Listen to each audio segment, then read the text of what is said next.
There's naught behind these convent doors for a worldly type like you, GUV.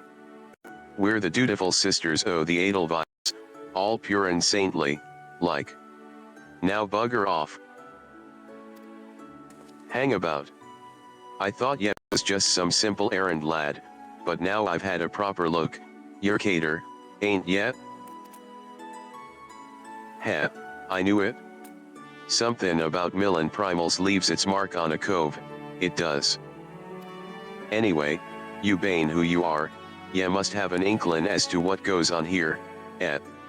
The Admiral sent ye to meet with one o' me associates after that business with Leviathan, if ye recall. That's right, mate, ye stand at the entrance to the Rogues Guild. Course, 'twould be a poor sort of underground organization if we put a bleedin' sign up on the front door. Anyway, from what Lady Ujury told me, you're pretty handy in a scrap. She's off seein' to some private business right now, but I reckon we might have some use for a bang-up cove like you. If ye be an interest in joinin' us, tip us your daddles and we'll put a hilt in each one, just like the gods intended. So what do ye say? Fancy learnin' a new trade? Good to see you're keen. But I should probably warn ye on a few points afore ye dive in. Where most guilds take pride in turnin' their members into the best bloody candlestick makers they can be, we only care about gettin' the job done. And the job ain't pretty. Ye become one of us, and ye'll soon be neck-deep in scum and knife fights. So if you're lookin' to scamper across rooftops and bilk dandies o' their blunt, ye'd best take up with a different crew. Think on that, and come back if you're still keen.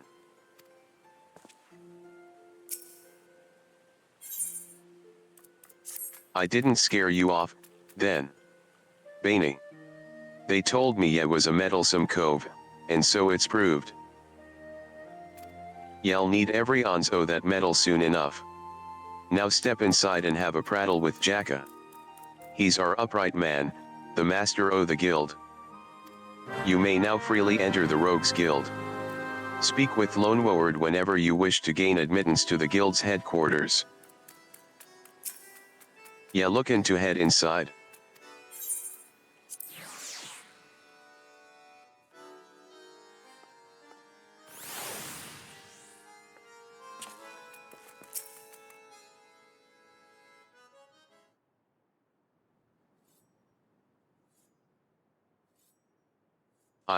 I'm the one they call Jacke, though I'm surprised ye be heard o' me.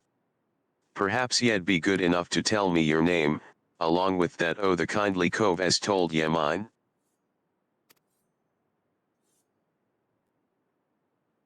Ah, the famous cater. Ol' Lonnie Left Patch let you in, did he? He can't throw a blade for shite, but that one I don't miss not when it comes to sizin' up a dimber cold for the stallin'. Just one thing. You ain't a pirate, are ye? Well, then, it's time ye was stalled to the rogue. Pull on your best beater cases and I'll swear ye in meself when you're ready. Now, I could fill your wuddles with the storied history of our guild, but that's just woods and wind. The most important thing, the only thing, we care about is getting the job done. Now, most folk, and I'm assumin' you're among 'em, know that not long after Limsa's founding, the city was overrun by a motley collection o' pirates and thieves. But as wild as that lot were, it soon became clear that they'd all end up killin' each other if they didn't lay down a few rules, an unspoken code o' conduct, as it were. 1. Ye don't bite the purses o' your fellow Lominsans. 2. Ye don't rook a crew out o' their spoils, and 3. Ye don't trade culls like they was chattel. I'll admit the finer points o' the code are a mite murky, but most agree on those 3, at least. Now, ye might be thinkin' none o' that amounts to a sack o' they'll bear rise now the Admiral's outlawed piracy, but in the back alleys and black markets where Merlewibe's grip ain't so tight, the code's still alive and well. And just as the law is enforced by the yellow jackets, the code is regulated by us rogues. We go where the shadows are darkest, and hand out justice to them as break the code. Some rum-soaked cove steals goods from the wrong cull, and we steal 'em back. That's the job, my natty lad. Course, we don't hop the twig when bladework's called for, neither. Y'all see there's more to our dagger play than just stickin' culls with the pointy end. We'll weaken a mark with poison, fade away and strike in the dark man's, whatever it takes to get the work done. Well, Cater. What do ye say to that? Got the guts to do a rogue's job?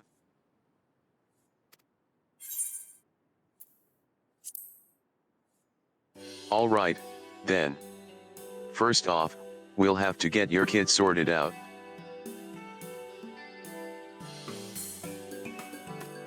A rogue needs to be light on his do-beaters to stay on a mark's trail. The job might have ye fightin' across a deck or weavin' through a mob, and the last thing ye want is a bleedin' great battle axe what hooks itself on every rope and post. That's why we stick to daggers, they let ye slip through the streets just as easily as they slip through a rook's ribs. Here, take these stabbers and let's see how they look on ye. Just don't get so excited with your new toys that ye forget to dress for the role.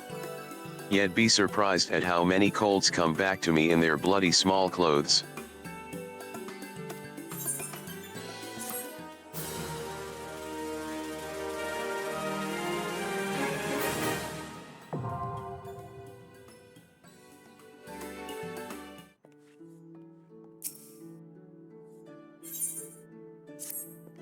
Managed to strap those daggers on without cutting yourself? Well, we're off to a good start, I'd say. Next, you'll want to get a feel for the weight and speed o' your new weapons. I reckon those bleedin' cheats in the fields outside Limsa should serve for your first lesson. Test your blades on a few o' them lambs, then slice up some rats and pugils for good measure. Mind that ye mill them beasties one at a time, though, lad. I know ye served far worse in the past, but you're no dimber damber with them stabbers just yet.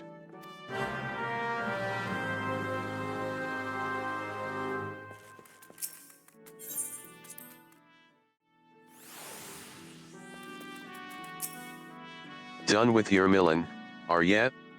Ye can never have enough blade practice, me young colt. In fact, I'll even add a list o' marks to your huntin' log. Pit yourself against the lot, and ye'll soon learn some new steps for your dance with the daggers. Ye must think o' yourself as a dancer, not a bleedin' butcher. Ye only need so much force to ram a short blade into the hilt. Precision and speed, that's how ye get the most out of your stabbers. Bulky armor'll only have ye ploddin' about like an ungainly aurochs, so make sure your wearin' gear what'll let ye move freely, as well. Alright? Get your blade work up to scratch, Cater, and I might just have a job for ye. The next rogue quest will be available from Jacke upon reaching level 5.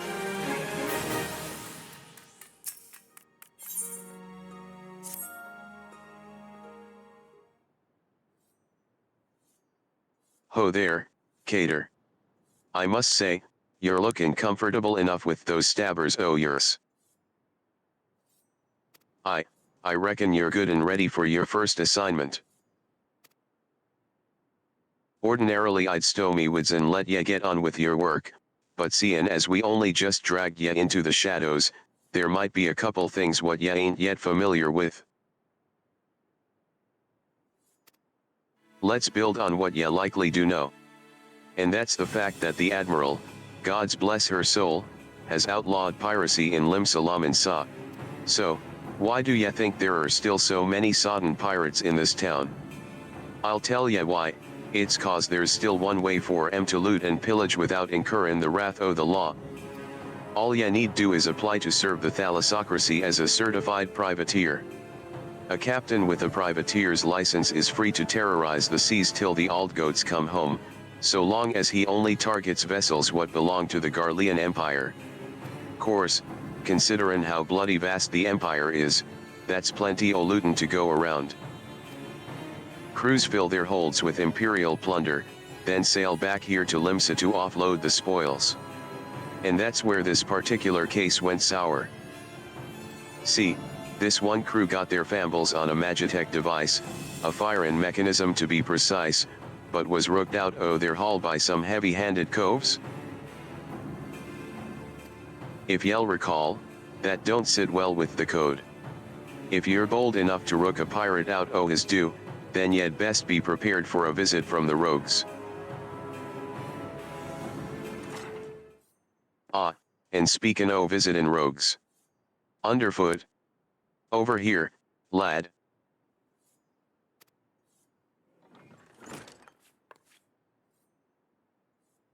I want the pair o' ye workin' together on this. Pass sentence on them code-defyin' rooks, and bite back that Magitech part.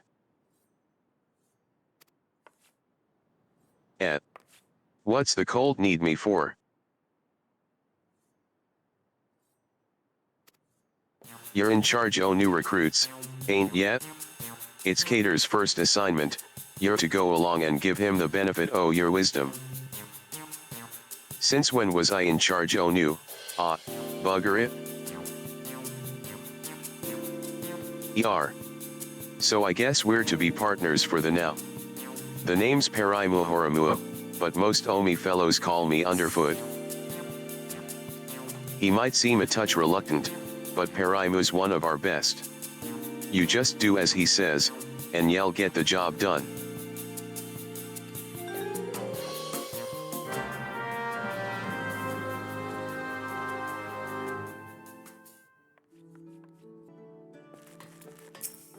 Alright, then, me young rogue. Seein' as this is your first official outin', I want to be sure your dance steps are up to the task. With them short blades, ya need to get in good and close to your mark, but we ain't bleedin' swads in shinin' armor, and the lighter kit we wear ain't much protection from a click to the gan. So if ya don't fancy spittin' blood and teeth, your best defense is simply not bein' there when your mark wins up to land a nasty clout. Slidin' round to a flank usually does the trick, but there's some rum fun every rogue should master, the shade shift. Clear your mind and trust in your speed, and ye can leave an axe-wieldin' brute or spell-flingin' mage chasin' your shadow while ye bury your stabbers in his guts. Right, now it's time ye put this lesson into practice against some o' those Oralii out in Lower Noscea. I hope ye was payin' attention, lad, cause those tentacles can pack a wallop. Enjoy.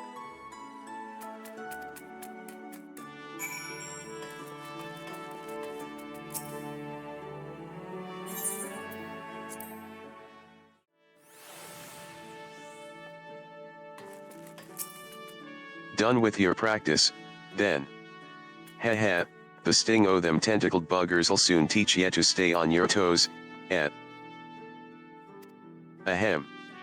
Now we've got your blood rushin', I'd say it's time to get down to work. First things first, we need to track down them addled coves what rooked that Magitech gadget. Might be as one of our rogues has heard something. The guild thrives on information, yes see, and we've agents scattered far and wide with their glazes keen and their wattles to the ground. Let's pay us a visit to Italwan at the Drownin' Wench. Ask her for a weak ale, and see what that gets yet. I'm not settin' ya up for a laugh, lad. Trust me.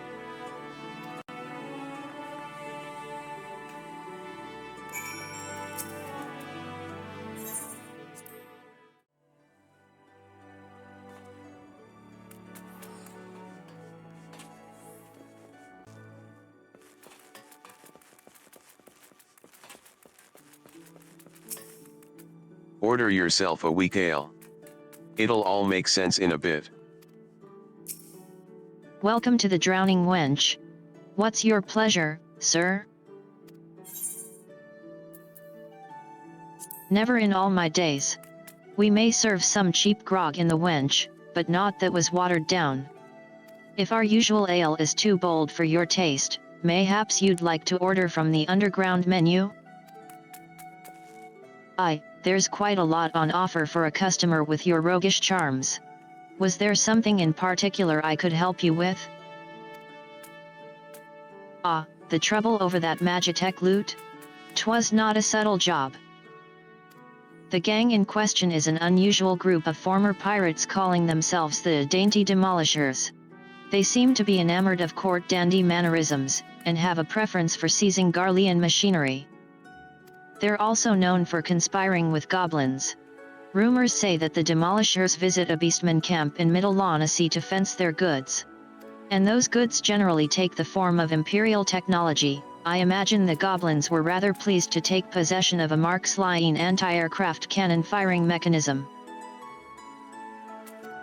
If you mean to steal the device back, then your trail leads to the goblin camp in Summerford. Summerford, on your way, lad.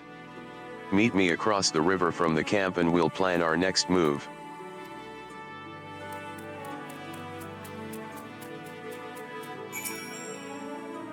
That twice-stolen Magitech device is likely at the goblin camp in Summerford. I'd be quick if I were you, it won't be long before those curious beastmen begin taking it to pieces.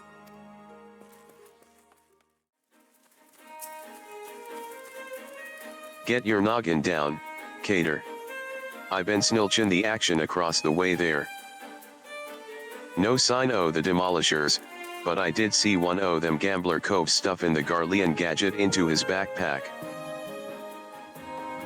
I knew Italwan would steer us aright. This is your chance, lad, clout that gambler gobby and grabble that device.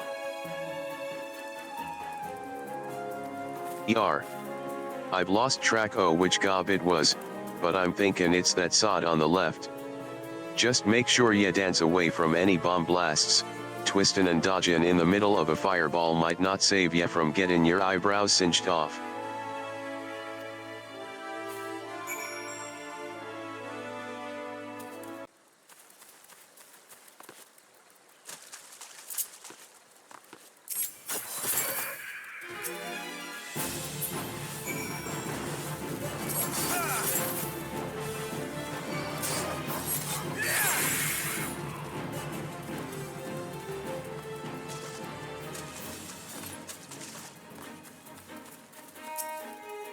That's the way, lad. There was naught for me to do but sit on me daddles and watch. So, ye got the goods, then.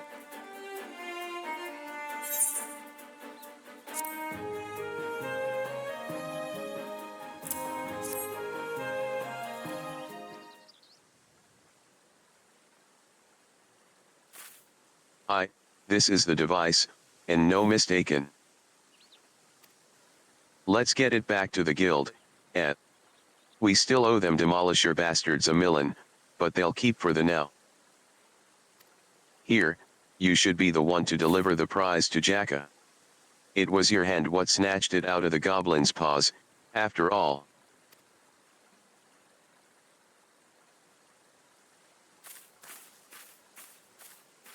Captain, I say. Some fiend has perpetrated violence upon our goblin colleagues whilst we sought but to wet our throats with fine libations. This will not stand, Captain. Our finely filched loot has been pilfered from under our noses. Blast and bother. My blood boils and bubbles at the temerity of this affront. I know not the identity of these audacious buffoons, but they shall be made to pay and pay dearly. With me, my fine fellows. Huzzah!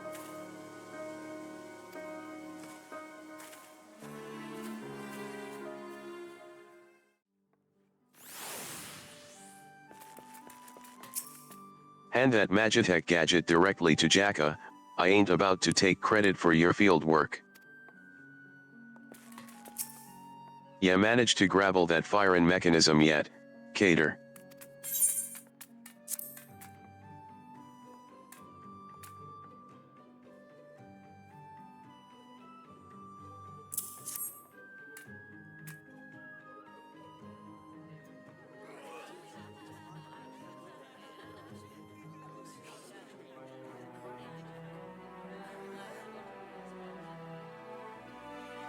Ah, still in one piece, too.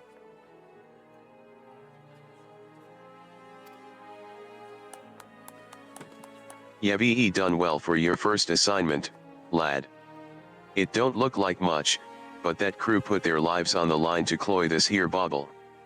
They'll be pleased to see it snatched back from the rough mans.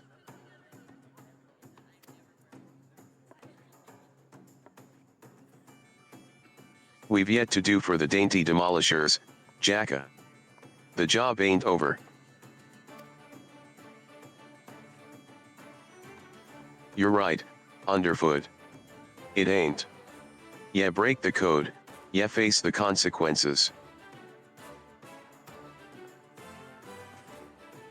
Oh ho. This is not at all what I expected from the inside of a convent.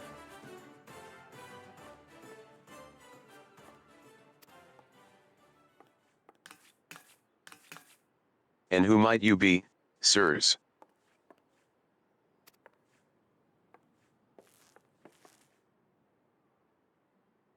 Ha ha ha. Your ignorance is understandable. After all, our schemes are always perfect, our heists, impeccable. Shall I reveal our infamous name and drink in your delicious terror? We are deadly, dastardly, and dictionary-nally devilish.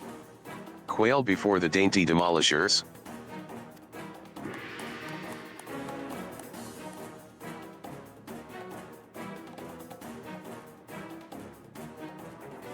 Captain. Captain, I say. There's the cad who misappropriated our merchandise. I concur. He is the self-same simpleton whom we trailed unnoticed to this very establishment. Surprise, surprise. Now, my dear dandies. Let us not be unpleasant. We should endeavor to resolve this distastefulness without resorting to insults or other less diplomatic methods. At least not yet. You there? Yes, the clean-cheeked errand boy. Be a good fellow, and fetch me your superior. One of your colleagues has committed a terrible crime against us, and we shall not be leaving until the proper restitution has been paid. Oh ho, an errand boy now, am I?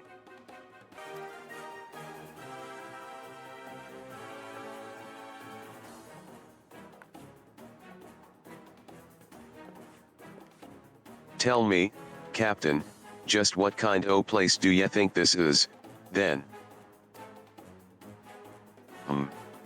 This place? Why, I suppose it is some manner of convent. The one-eyed doorman named it the Dutiful Sisters of the Edelweiss, or some such. And ye be yet to realize your mistake? Your fate was sealed the moment ye dragged your sorry quarren across the threshold.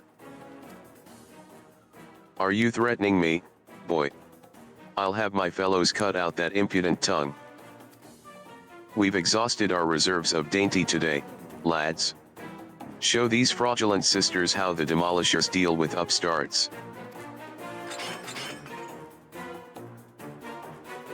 Ya still don't understand, do ya?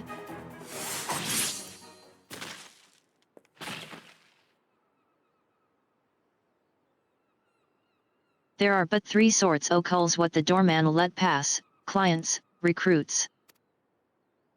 God's spit. I'll kill you all.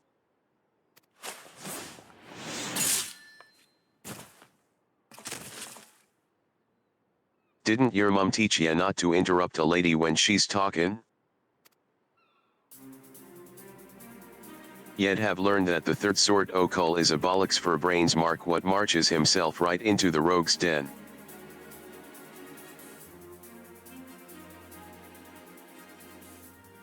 Our rogues. But, we were so careful. I'd heard tales in my pirate days, stories about the merciless wraiths who uphold the code. They weren't called rogues back then, though. The upright thieves, they were. The knives in the shadows.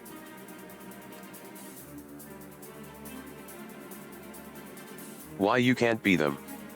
You're just trying to scare me.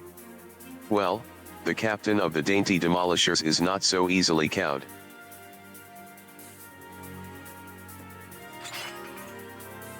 To the hells with your deceptions. Huzzah! Huzzah for my fallen comrades.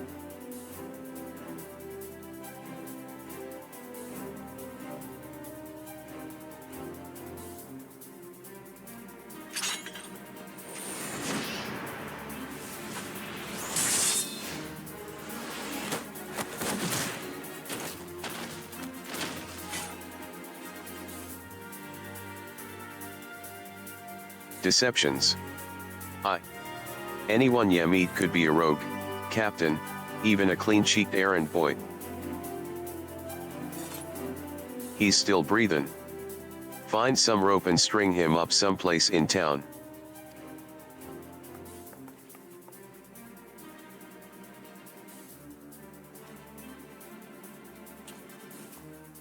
And now the job's done. Quite an introduction ye had there, Ed. Welcome to Limsa Lominsa's ever-churning underbelly, where the thieves shed their skins and became rogues.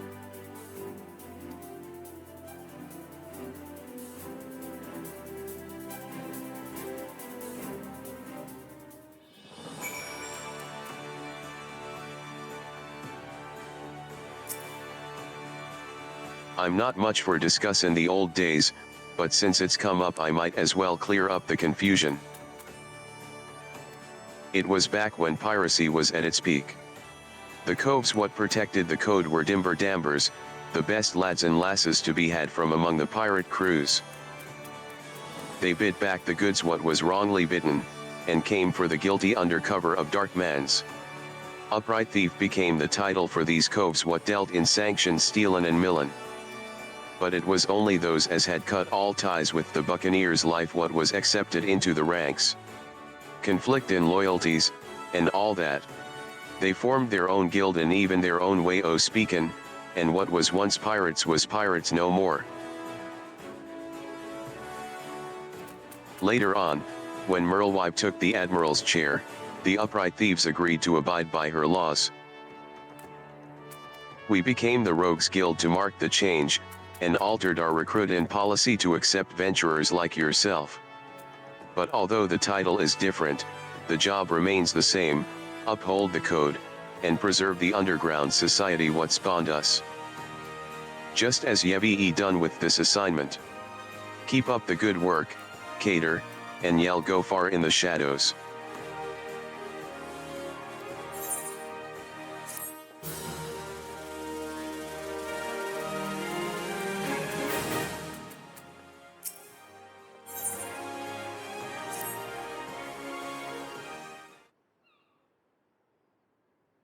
A fine day to ye, Cater. And a fine day it is for a spot o' work, wouldn't ye agree? This time round, it seems some eager buccaneers scampered aboard a local merchantman and made off with a shipment o' muskets. Now, seeing as it ain't lawful to cloy from a Lominsan vessel to begin with, the yellow jackets fell upon them daft coves afore their boots was even dry. They caught the pirates right there on the docks, but the stolen boomsticks was nowhere to be found, fenced in a longboat deal, I'm thinking. That's when our guild was officially contracted to retrieve the goods. Which weren't really needful, since the code would have had us on the job, anyway. Yeah, don't bite the purses o' your fellow Lominsans, and all that. So, this your assignment, me natty lad, find out where them weapons went, and bite that shipment back. Seein' as the cutters as hit that merchantman are already rottin' in irons, ye needn't rush in with your stabbers a stabbin'. I want this job handled quick and quiet, and I've the perfect partner to show ye how it's done.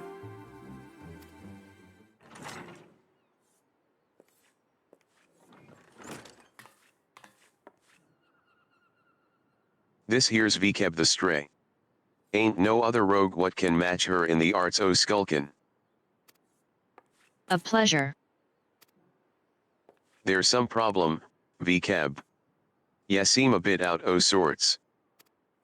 I'm bloody starvin'. I had one o' them finger sandwiches set aside, ya know, those egg-filled tasties they make at the Bismarck, but when I got back from me work, it was bloody gone. Oh. That was Vikeb's? I thought it was underfoot's. Ahem. Well, ya just head out on the job, and I'll see if I can't turn up that missin' sandwich by the time you return. All right, Jacke. Ah, one more little detail ya should know, them muskets was meant for the Yellow Jackets' armory, so once all is bob, ya can hand the goods to one o' their culls directly.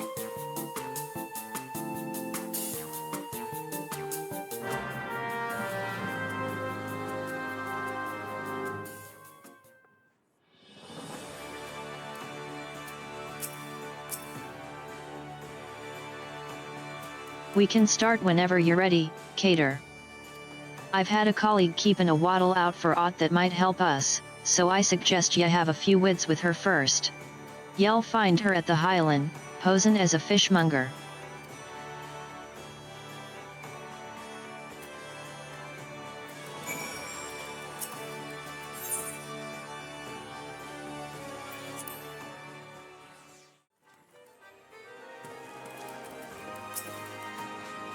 That lass down there, the one stinkin' o' fishin' ocean. Go over and ask her what the catch o' the day is. Hello there, sir. We've carp and trout, lobster and shrimp, but I 'ear tell ye been lookin' for a special breed o' fish, the long, shiny kind what sparkle put a bloke on his arse. We don't sell that kind but ye might try them foreign merchants, what was they called again? Ah, the Traders of Edge. They hail from the South Sea Isles, and are known for dealin' in all types o' nasty spitters and cutters. I should warn ye, these folk ain't ones for questionin' the source o' their merchandise. In fact, they seem more 'n 'appy to pay for goods what came from below decks, so to speak. But if you're still keen to get your hands on those rare fish, then ye'd best hurry. The Edge merchant what's visitin' Limsa is lookin' to load up and leave the city afore long. Just how he means to transport his goods remains a mystery, though. What with all the iron blades he's got nursin' his operation, it makes it hard for a girl to get close enough to eyeball the competition, it does. I'll be sure to keep an eye peeled on your behalf, but it might be as ye can learn a little more from the folk round town.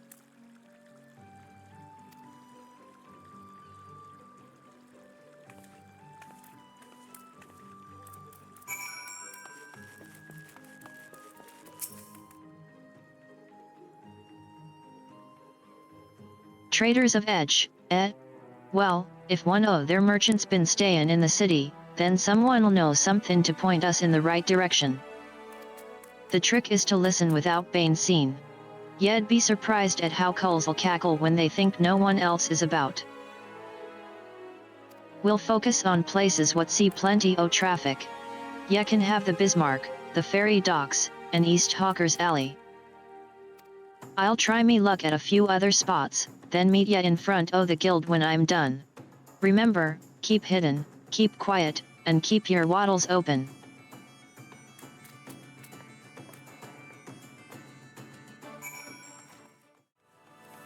Diving Dove appears distressed over some matter. Approach her while cloaked by your hide ability and attempt to eavesdrop on her grumbling.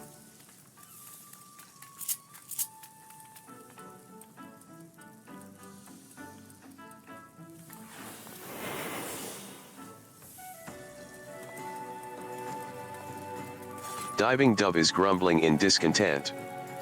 Ugh. The sneer on that customer's face. Does he think I can command the skillet to cook more swiftly just to meet his pressing departure schedule? I don't know how things are done in the South Seas, but here in Limsa Lominsa folk appreciate that fine cuisine cannot be rushed. Come now, Dove, you must not speak ill of the patrons. Now, what was next on my list? Ah, another finger sandwich for the Dutiful Sisters. Someone there must be rather fond of eggs.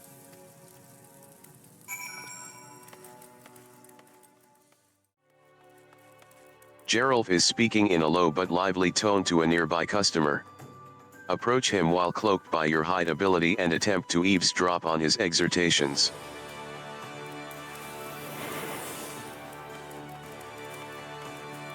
Geralf is hawking his wares to a customer. You have quite an eye for quality, sir. We've a splendid range of produce from every corner of Eorzea, but one simply cannot visit Limsa Lominsa without sampling some of the local specialties. Would you care for some freshly squeezed Noscea orange juice? Or perhaps our famed salt cod is more to your taste? Geralf continues to espouse the virtues of his merchandise, but his impassioned urgings appear to have little relevance to your assignment.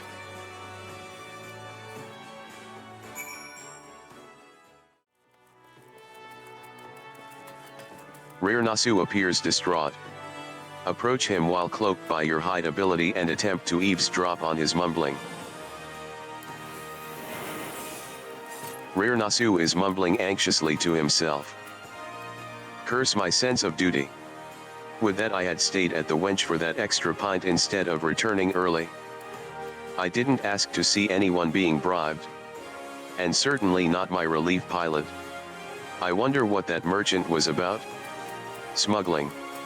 Most likely. Should I report this to the Yellow Jackets? But what if I'm being watched? I could end up face down in the harbor.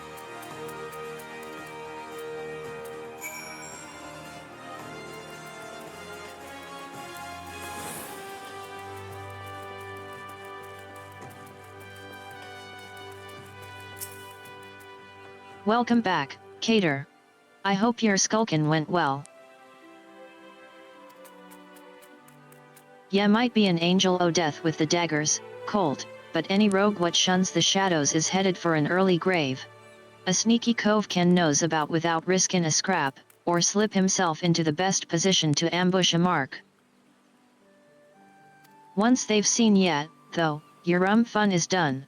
Hidin' is part concealment and part distraction, and ye won't be disappearin' on a cove what already knows you're there. Alright, I'm done prattlin'.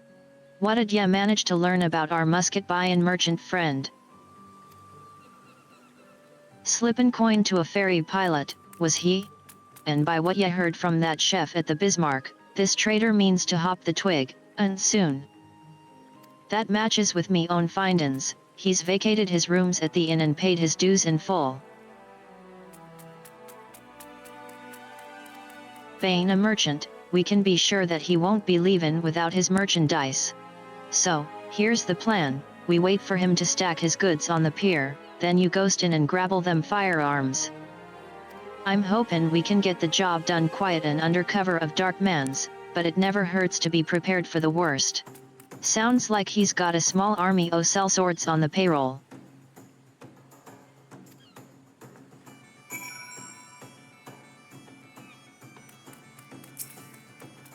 I'll send word to the Yellow Jackets, and have 'em post a cull near Hawker's Alley. That way ye won't have far to bolt once ye've bidden the goods. The mark should be along any moment, Cater. Have ye got your skulkin' boots on?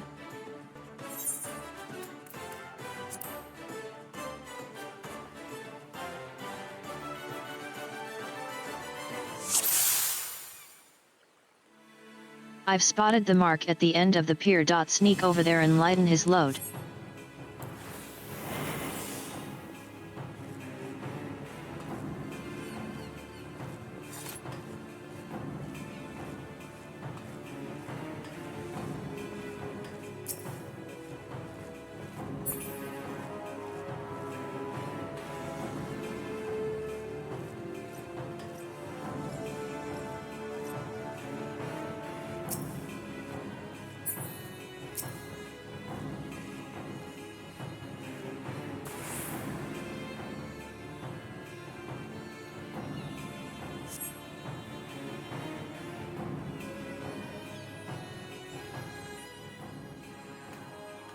You. You are not supposed to be here. I thought I ordered my hirelings to keep this jetty clear. 1, 2, 3, there's one missing. My crate of muskets. It's gone.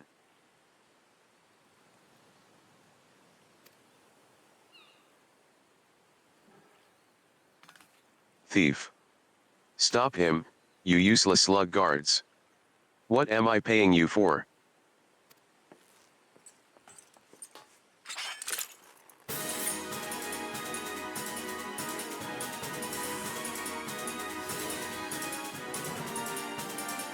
We've no place to run, time to get your stabbers out.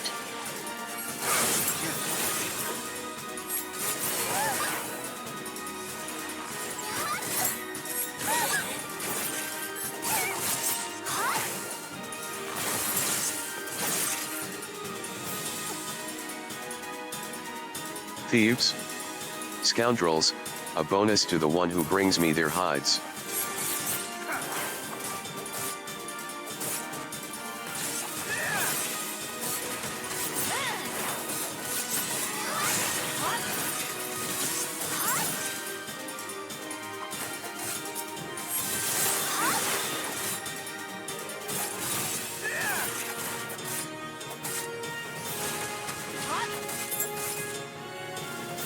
Slink past any other swads in your way and get them goods to the Yellow Jackets.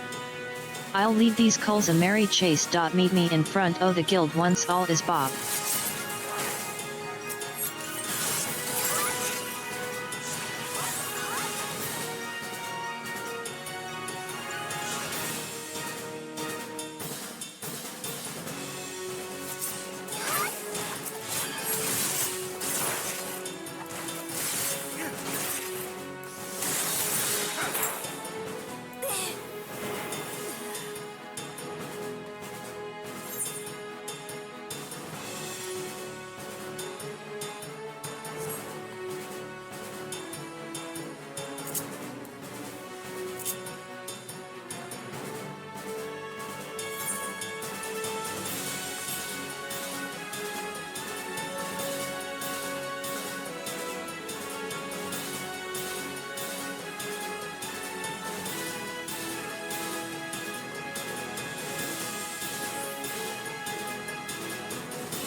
Hi, these are our stolen muskets. The quartermaster will be pleased.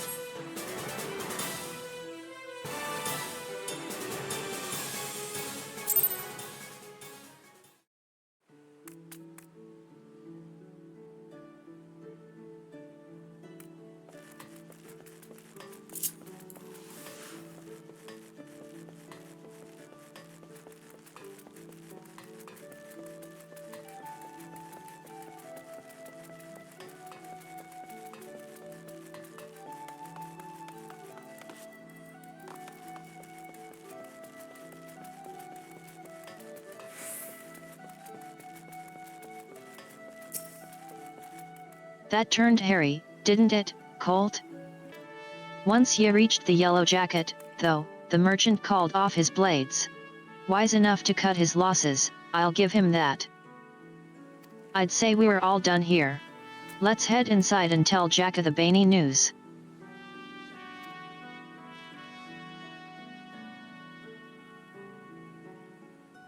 I heard the sounds o' fighting comin' from outside, and now I've whittled the cause of it. I thought we were aimin' for subtle on this job.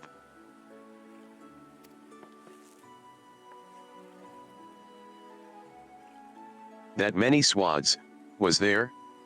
But ye got the Yellow Jackets what they wanted, so all's well that ends well, eh? You're on your way to becoming a first-class rogue, Cater. Aye, the job didn't unfold exactly as planned, but do ye see the value o' keepin' out o' sight? Skulkin might seem slow, but it can save ya time, and a fair amount o' bleedin', in the long run. Ah, speakin' of unexpected developments. I've a bit o' bad news for ya, VCAB. I searched high and low, but it seems some unprincipled cove has yaffled your sandwich. There were naught but crumbs to be found. No. My sandwich. It was a Bismarck special. Do ye know how much I was lookin' forward to that meal? Me belly's about ready to cave in on itself. 'Tis a tragedy o' the highest order, love. And ye know I can't bear to see me rogues in such distress. So, I gave Underfoot a special assignment, he should be back any moment now. With a freshly made Bismarck special finger sandwich. Ye did that for me? You're not japin' with me, are ye, Jacke? This ain't no japin' matter. 'Tis a guildmaster's responsibility to see that all his coves and morts are at their best for the job. Ah, Jacke, there ye are. I've got that sandwich ye ordered. And didn't the chef give me a watchful when I said we was in a hurry? Maybe next time ye could think twice afore ye yaffle a fellow rogue's sup. Oh, bollocks.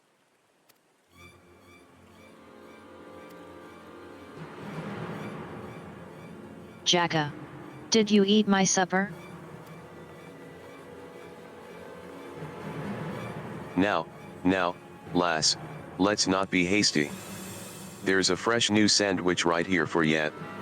No harm done, eh? Ye've cloyed something what belonged to me, Jacke. And I can't ignore the code. The code.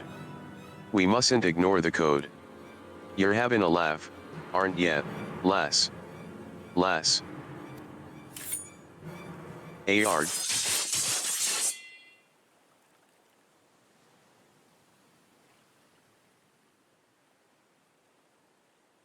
That might be the swiftest string-up I've ever seen. A punishment to fit the crime. Take a good long look, Cater. The code exists to preserve peace in Limsa, to keep the alleys from runnin' red with blood. This city's me home, and I'll draw daggers on any cove fool enough to threaten that peace. A pointed lesson. Let's head inside, eh? Your sandwich'll get cold. Hey. Do ye mean to leave me here all night? At least ye gave me a grand view o' the harbor. God's piss, these ropes are tight.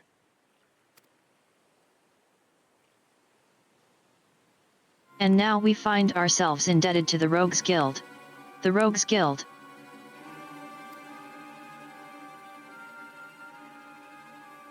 Humph, the impropriety of it all. Would that I could see them occupying a cell next to those thieving pirates.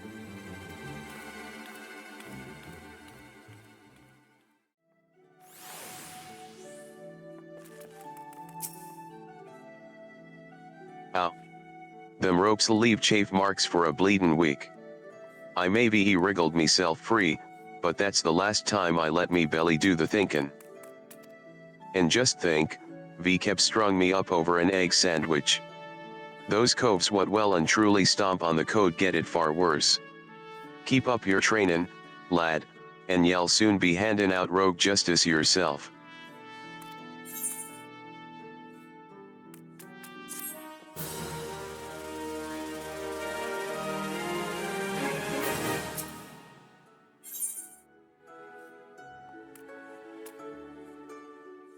Ah, Cater, just the cove I was hopin' to see. We've some nasty trouble brewin'. The client's on his way, so sit tight and pay attention. I'm callin' Underfoot and the Stray in on this as well, it'll be a right little rogue family reunion.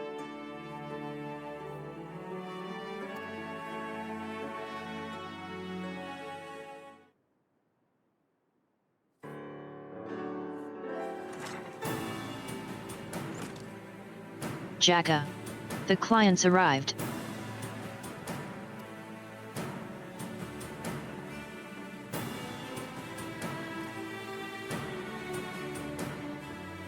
Our guest here has come from Maelstrom Command, with confidential orders direct from the Admiral herself, so ya know this won't be a simple job.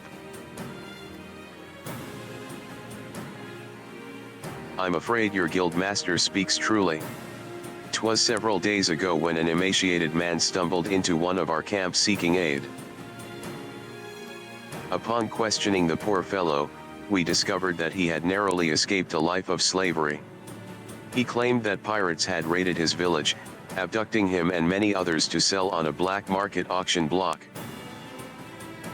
We dispatched a patrol to confirm the tale, and found the village almost completely destroyed. 'Twas a meager settlement without so much as a guardhouse, thus did its unkind fate escape our notice until now. Yet think these pirates never even heard o' the code. Pillagin' honest culls and dippin' their wicks in the slave trade? They're headed the right way for a good stabbin'. Though it ain't set down in so many wids, the code's notoriously unforgiving against those as raise weapons against the weak. After all, the first pirates in these parts were culls what was fleeing oppression in the northern seas. Ignore your history, and ye risk becoming what it was ye hated most.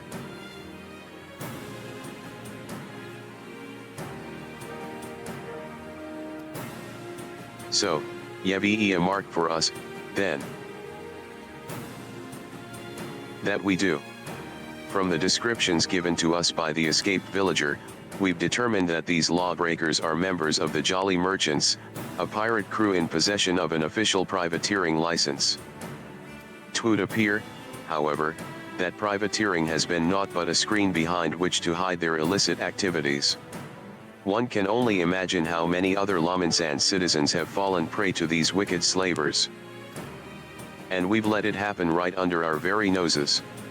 Naturally, the Admiral desires a swift resolution to this ignominy, but merely tracking down those poor souls who have already been sold is proving heavily taxing to our allocated resources. We could throw more soldiers at the problem, but that runs the risk of drawing the small folks' attention and inciting undue panic. Thus do we come to the Rogues Guild for help.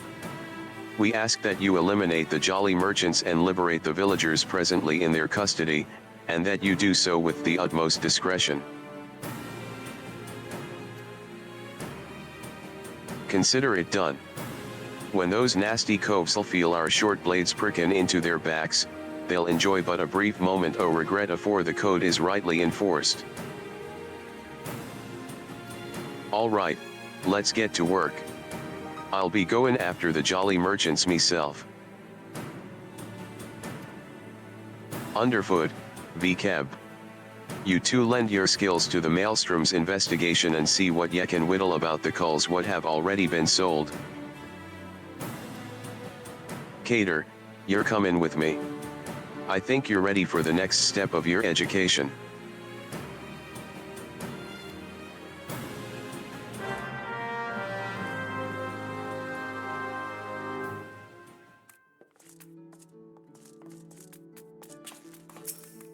Your aid, and confidentiality, in this matter is greatly appreciated.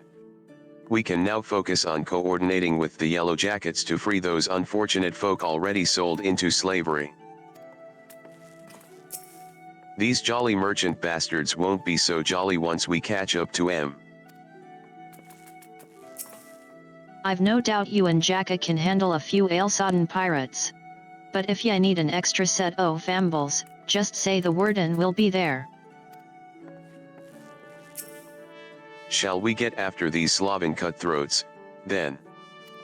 Our client tells me that the Jolly Merchantmen set sail from Aleport a few bells ago.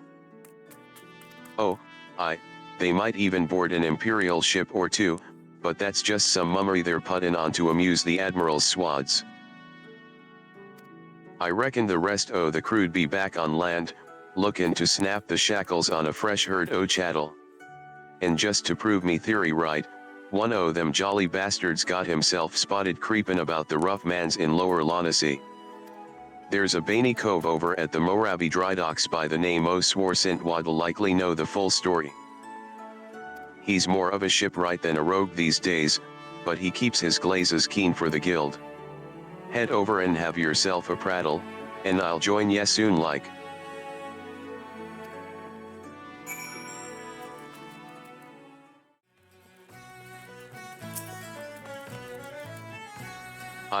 I know what you are. What can old Swarsint do for you? Hunting down jolly merchant slavers? Ah, well that explains a few things. I was keeping an eye on the bustle about the dry docks, you see, when I spied an odd trio off in the distance. This rough-looking sod, one of your pirates, I'd wager, was prodding along another bloke and this poor skinny lass. I've seen whipped curs less miserable than the two being herded. Last I saw, they were headed south. If what you're saying about the slavery business is true, then that jolly merchant's not going to walk his charges all the way to market. No, he likely has a boat waiting for him. And if I were a slaver headed south, my vessel would be hidden somewhere along the salt strand. That doesn't leave you much time. You said Jacke was on his way, yes. You'd best go on ahead, and I'll point him in the right direction when he gets here.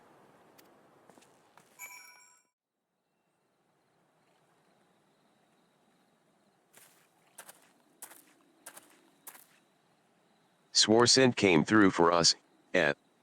Now, what do we got here? This one looks a charmer. Sodden move, I told ye. Me peg-legged grandma obbles quicker and you miserable sacks o' shite. Or maybe ye need another thrashin', is that it? Ye already forgot what happens when ye try me generous patience. I am sorry. Please, no more beatings. We walked as fast as we could. But we need food, water. Then get in the boat, and shut your traps. Ye'll get fed when we reach the other side. The other side? Where are you taking us? Are ye challenging me, or just plain daft? I told ye to keep your bleedin' mouth shut. I am sorry.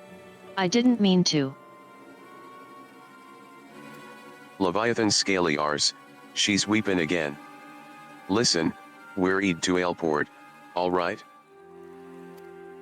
That's where me shipmates gather to take stock o' the merchandise, and decide what gets sold where. Yes, see, some buyers want only lads, while others is lookin' for lasses.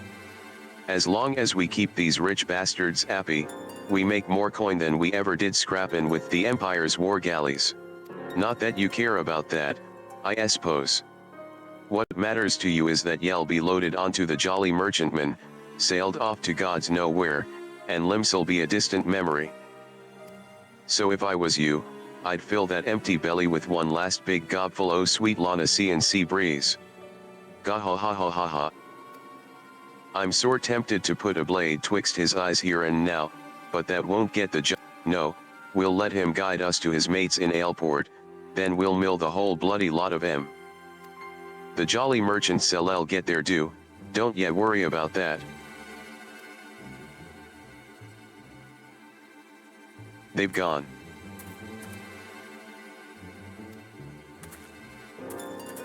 We'd best hurry to Aleport. Unless ye be a quicker way, there's a ferry what leaves from Candlekeep Quay. I'll meet ye across the water, lad.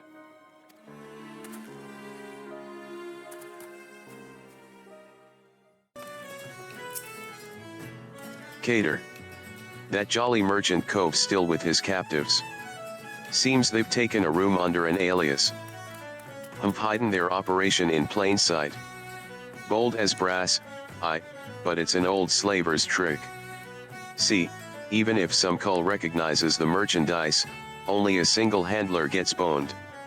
The rest o' the crew just whistles, all innocent like, while their mate is marched off to cry cockles.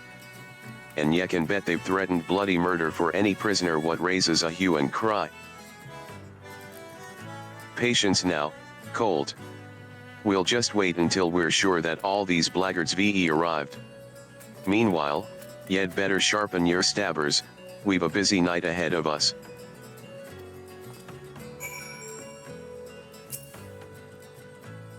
Ready for the job, then. Once the jolly merchants are all here, we'll ambush the sods and set their captives free.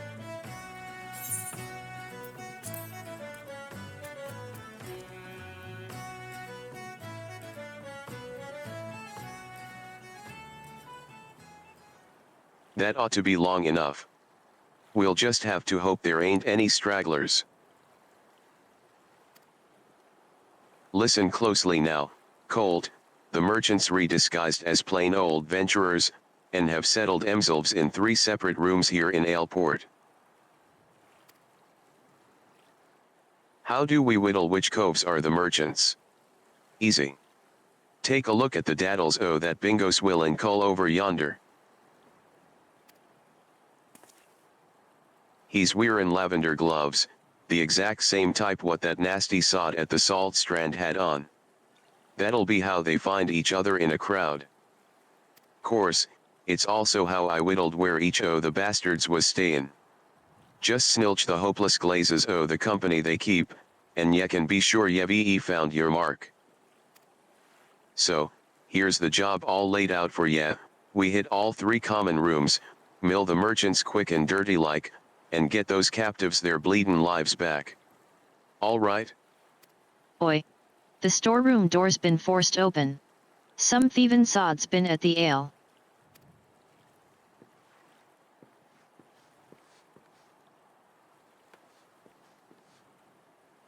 Well, they can't have gotten far.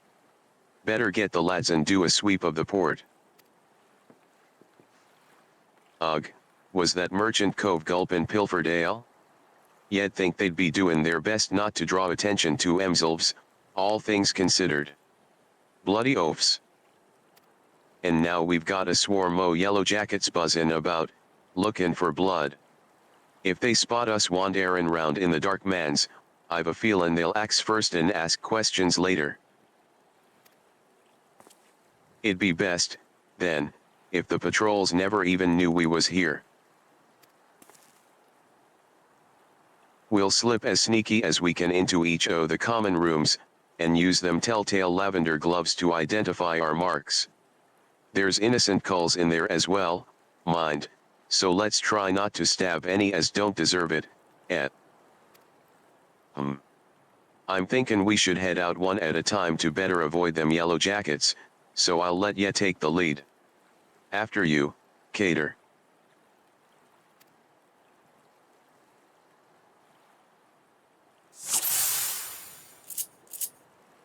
Our marks are behind the doors up ahead. Don't let them yellow jackets see you.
That looks to be the last of M. And ya didn't even need my help.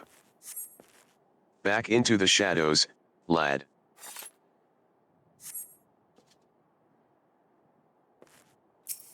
Ends off the merchandise, ain't no one cuts into our profits. God, where'd these coves spring from? Get to stabbin', cater.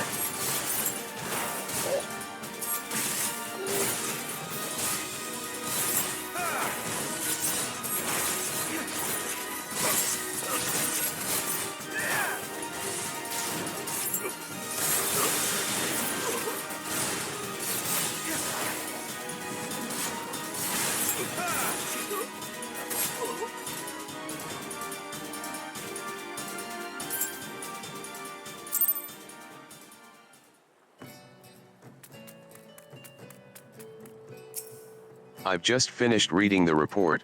In addition to liberating those unfortunate Lominsan citizens, you've done much to cripple the Jolly Merchant's slaving operation. Thank you. The Admiral shall be most pleased.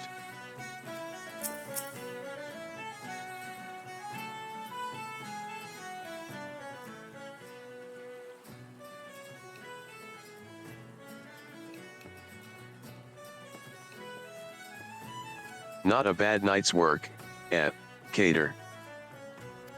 The Maelstrom'll be taking care of them poor culls we freed, and I've made sure none o' the merchants we downed are like to get up again. As for the Jolly Merchantman, well, her crew can expect a visit from the Admiral's finest galleys, and it won't be for tea and crumpets on the poop deck. Right, me natty lad. Our part in this is done. Time to head back to the sisters. Excuse me. Are you the ones who freed us? Was there something else we could do for ya, miss? The Maelstrom swads'll take ya home, if that's what you're worried about.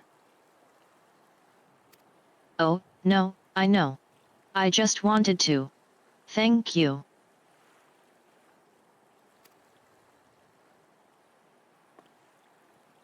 If I may, there was one other thing I wished to tell you. Moments before you rescued me, that dreadful pirate was muttering into his cups. 'Twas something about another raiding party that hadn't yet made it back. I beg your pardon?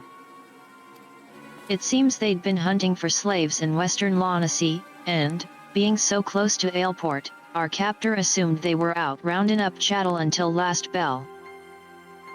I just couldn't bear the thought of anyone else suffering as I have. Please, is there naught you can do? There certainly is, miss. You just get yourself safely home and leave this stray pack o' jackals to us. I will pray for your success. Thank you again. Heh, so much for savorin' a victory pint. I'll send word o' this development to Underfoot and the Stray. We've some well-earned trade for the last o' these jolly merchants. By the by, how's your throwin' arm, cater? I think it's time I learned ya how to fling a proper blade. When you're out in the wide open rough mans, ya often find the need to sting a cove from a distance. And I'm sure a canny lad like yourself'll figure all sorts o' uses for a well-thrown dagger. Just keep it in mind for when we hunt down the rest o' them slavers.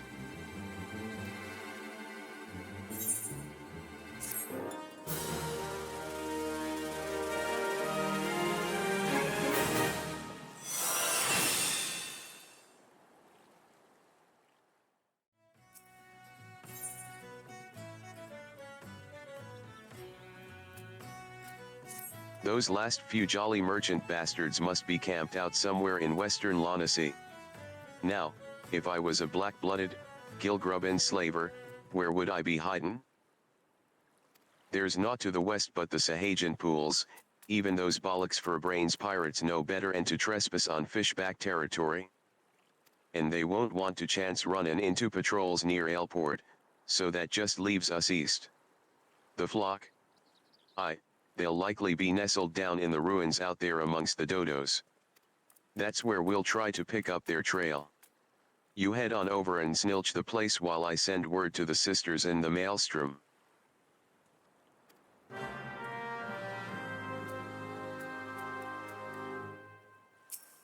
Head on over to the flock and see if ya can't spy our missin' slavers. I'll be along once I've passed on word to the maelstrom and our fellow coves.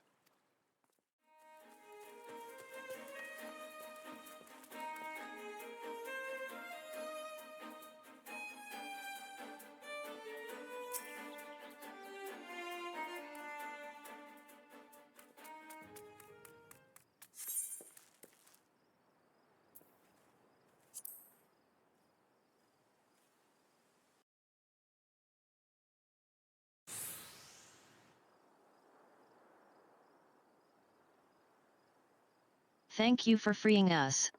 We've been tied up here since those awful pirates snatched us from our beds. Those are some interestin' looking dodos Yevi got there, Cater. No sign o' the merchants, though, eh?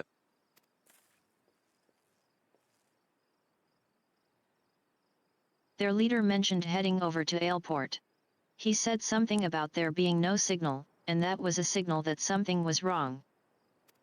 They just left us hobbled here like lambs for the market. One of them jabbed about keeping the meat unsullied in case there was trouble. Pray let us flee this place before they return. And who are you to just sidle in and set loose our hard-won prizes?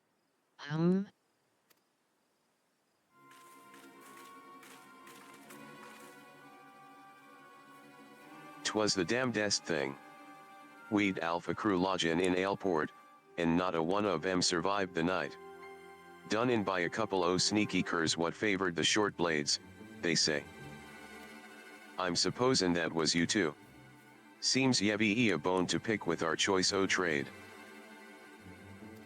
I can't say as I've much use for slavers, 'cept as a place to bury me knives. Oh, and I wouldn't bother yourself with waitin' on your ship to come back neither. The jolly merchants are done for. He. Ye might have the right of it, lad.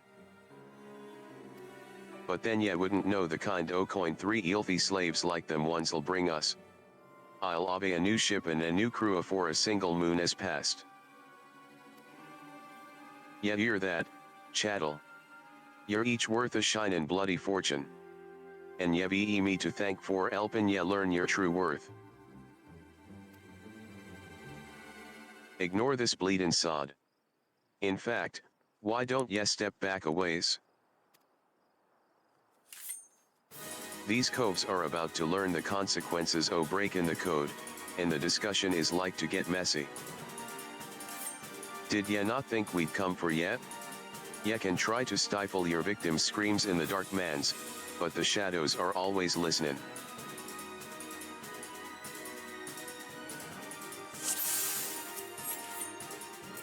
I like me slaves with a bit o' fight, ye'll fetch a grand price on the block.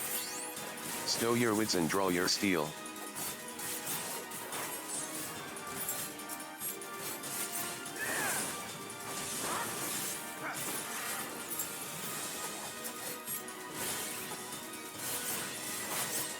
Always more of them.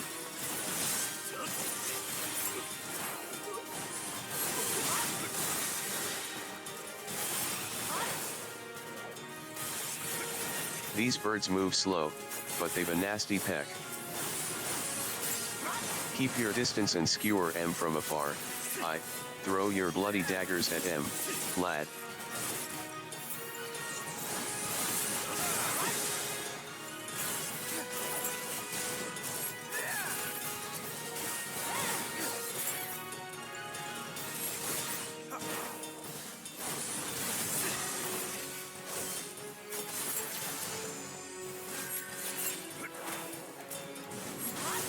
Ugh, more dodos. Thought they was slavers, not bleedin' farmers. Stay calm now, lad, take 'em one at a time.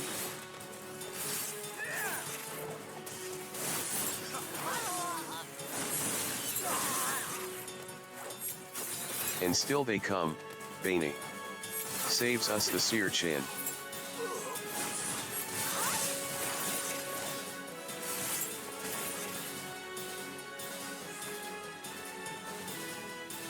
Underfoot is here to get underfoot. Or, at least I would if any bugger was left standin'. This 's a fine pile o' quarrons, there's naught for us to do. No scraps for latecomers, the cold in me had a hunger.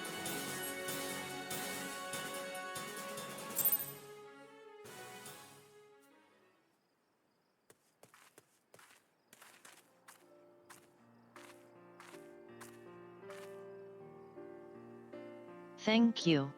I shudder to think what horrid fate awaited us had you not helped us to escape. I knew someone would come. You're just like the heroes in the stories. They always arrive at the perfect time and triumph over the villains. Do you think I could be a hero like you? I know I could be brave and strong, too. I just know it. You don't want to be like me, lad.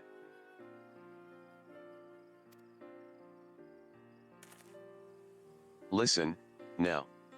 Me and those coves there, we're the ones what the scary folk are afraid of. And that's 'cause we keep the rules for the world they live in. We don't much care if ya shirk your chores, or get into fights. But if ya ever break the code and betray your mates, then that's when we'll come after ya, no matter how far you run or how well you hide.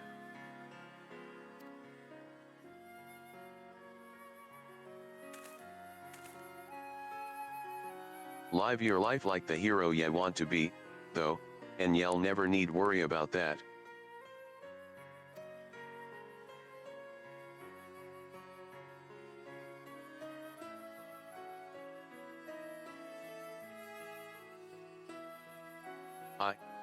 You too can stubble it, and all.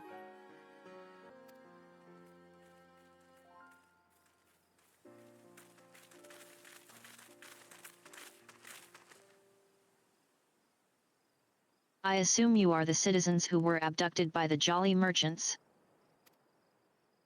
I am Captain Millala of the Yellow Jackets. Maelstrom Command has entrusted me with conducting you to safety.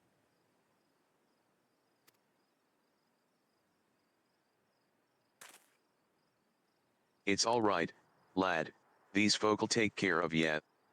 Go on, y'd best not get left behind.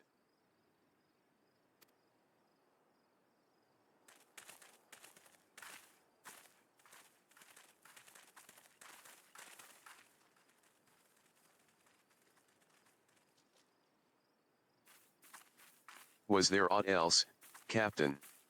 Word on a new job? A job? From me? For you? How patently absurd. Why, I'd rather hire a sewer rat to mind my larder. Was it during one of your jobs that you turned Aleport into a slaughterhouse? What dark age is this that we must employ assassins to enforce the law? It is this continued dalliance with underworld miscreants such as you that prevents Limsa Lominsa from ever fully expunging the stain of piratical infection. Look at these weapons you bear. A civilized person uses such implements to carve meat or peel fruit, and leaves them at table where they belong. Do you perhaps clench them twixt your teeth as you swing over rails like the pirates you hunt? Our fair city has no place for those who refuse to abandon the brutish ways of the past. The only champions of justice this nation requires are the valiant and forthright soldiers of the Yellow Jackets. Jacke. What the bloody hells does this cull want with us? I've not the foggiest idea, love. Just smile and nod. I've not come here to be patronized, I've come to put a decisive end to piracy in all its forms. Consider this visit a gauntlet thrown at the collective feet of the Rogues Guild.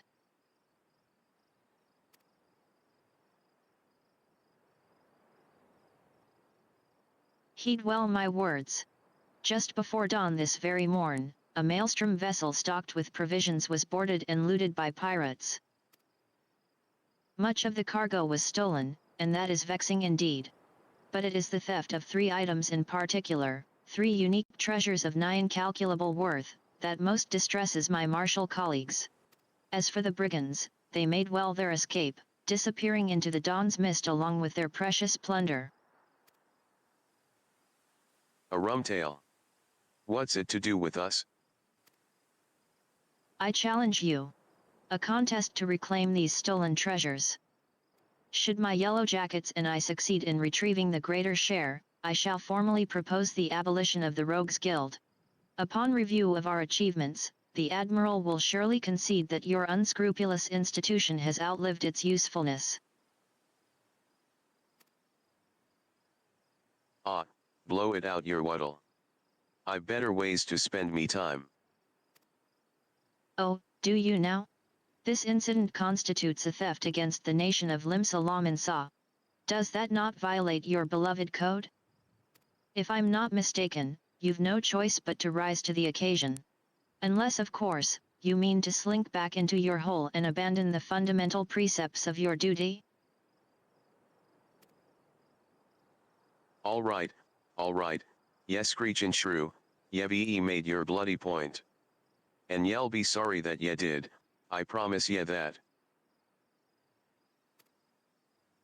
Your paltry promises amount to naught in the face of my conviction.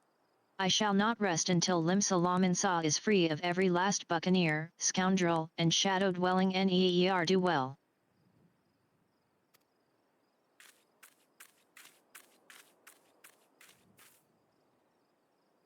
What now, Jacke?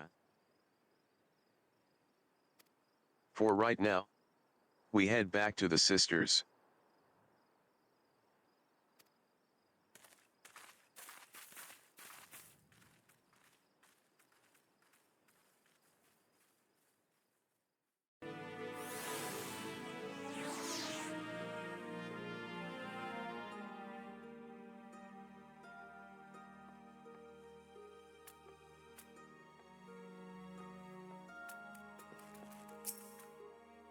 For a wee lass, that Millalla's got some bollocks.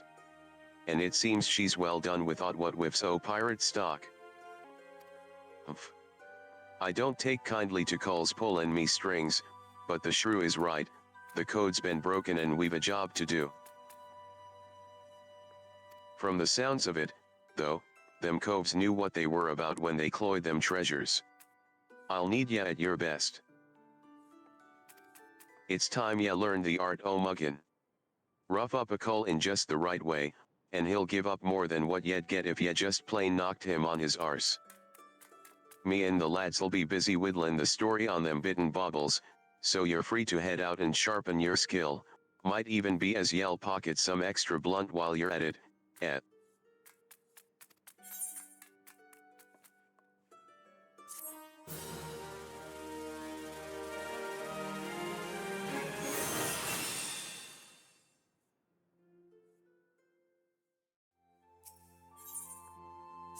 Been practicin' your dance steps, Cater. 'Cause we're about ready to run rings round Captain Millalla and her swads.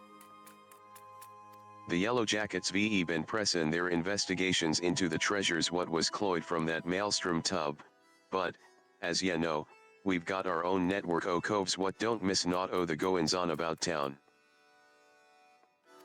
As for the sharp end o' the job, it'll be you, me, Underfoot, and the Stray. Let's get down to business,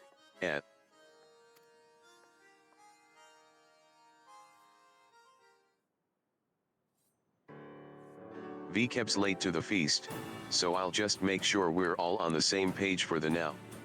When ye get down to it, we have 2 goals for this job, bite back them 3 treasures, and mill the coves what cloyed em in the first place. Ye can be sure that Yellow Jacket sure'll be doing her damnedest to beat us to the marks, and seeing as the fate o' the guild is at stake, we'd best not drag our do-beaters on this one. I say we grapple them baubles afore she's even lifted anchor, and give her a proper reason to rage against us rogues. Ya seem awful keen on this contest all of a sudden, Jacke. Well, here's the thing. I sent me a grievance to the thalassocracy regarding the shrews challenge, but them paper shufflers don't care a whit as long as one of us gets the job done. So I figured I'd sail with the wind, rather than against it. Besides, we wouldn't want to shirk our duties and force poor Captain Millala to blunder about in the scary dark mans, now, would we? How very gentlemanly of ye. Well, them's the cards what we been dealt, ain't they? Now stow your quips and let's hear what ye learned about them bloody treasures already. The treasures. According to the manifest o' that maelstrom vessel, we're looking to bite back the cerulean star, the silver sorrows, and something called the black sarcophagus.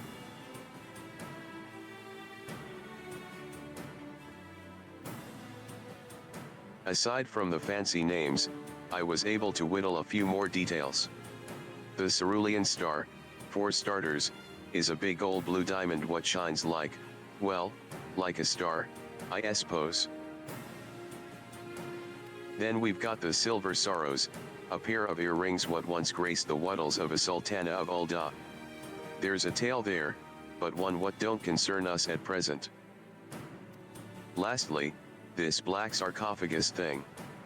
I'm afraid that one remained a mystery no matter how much I poked and prodded. In any case, all three o' these trinkets was recorded as spoils from official privateering raids. Now, as ye know, a pirate'll usually sell his plunder through a reliable fence. Sometimes, though, holding an auction is the only way to offload goods what is too extravagant or just too bleedin' rare for the average cull to deal in. Our three wondrous treasures fell into the auction-only category. When the bidding began in Aleport, the thalassocracy weighed in with its ample purse, made some unmatchable offers, then organized a tub for the merchandise to be shipped back to Limsa. And that's when our marks swooped in and picked their transport clean.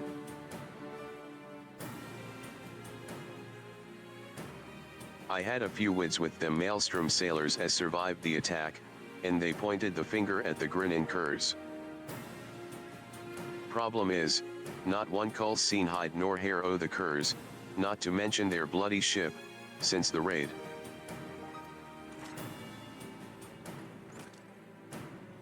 Sorry I'm late, Jacke, but y'all want to hear this. Some of the cargo what was cloyed from that transport was just found during a routine inspection at the Lothagran checkpoint. Lothagran? Have the curs made landfall, then? And what o' the treasures? Any mention o' them? Not that I've heard. But the jackets ain't done shaking out all the boxes yet.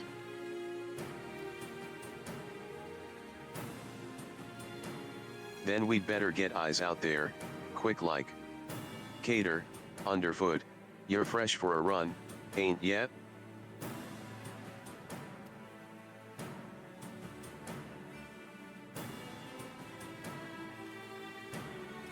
Come on, Colt, I'll race ya out to the checkpoint.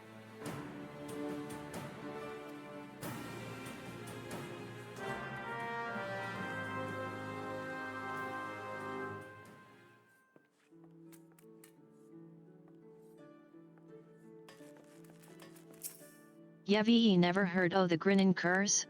They're a pack o' rabid buccaneers what used to belong to the Salt Hounds. Back in the day, the Salt Hounds had the crew to fill more and a few ships. There was no other pirate gang what could match 'em when it came to sheer numbers. But when the Admiral came to power and passed her famous law, most of the hounds chose a life on land. And those what spat on the law became the curs. Simple as that.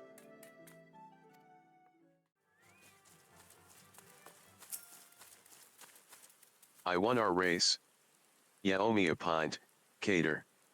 Japs aside, though, it looks like VKeb was right about the cargo. From what I've been able to catch from them swads at the gate, it seems a peddler was boned for carrying goods what was known to be aboard that transport.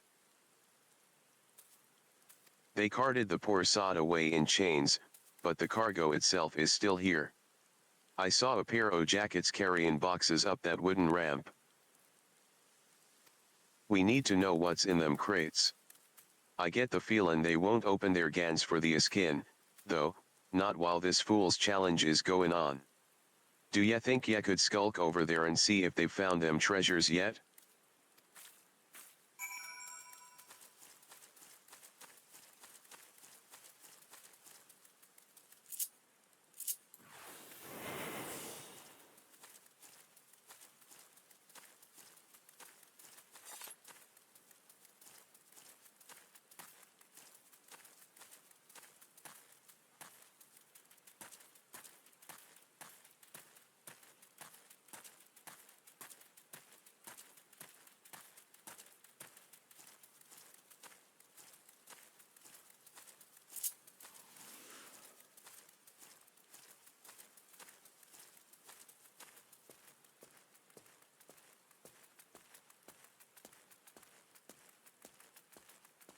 Two yellow jacket soldiers are inspecting the seized cargo. Approach them while cloaked by your hide ability and attempt to listen in on their progress. The yellow jackets are discussing the contents of the crates. This all junk. No diamond, no earrings, and no bloody black sarcophagus. Looks like we'll have to lean hard on that skinny peddler if we're to find them treasures. The sergeant says the merchant's still pleading ignorance. Claims he was hired to carry the goods through the checkpoint and not else. What a pile o' pugil shite. I'm guessin' the pirates VE split the cargo and are tryin' their luck at every checkpoint. Captain Millala's already given orders to double the guard and inspect every cart and wagon what comes through.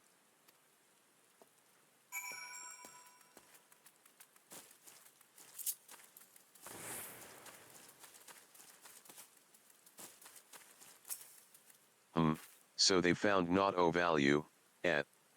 Bainey. Thought we'd lost the contest afore we'd even properly started. But be that as it may, something don't add up here. Why would ye order a cull to carry the goods through the checkpoint? No smuggler is that daft, surely.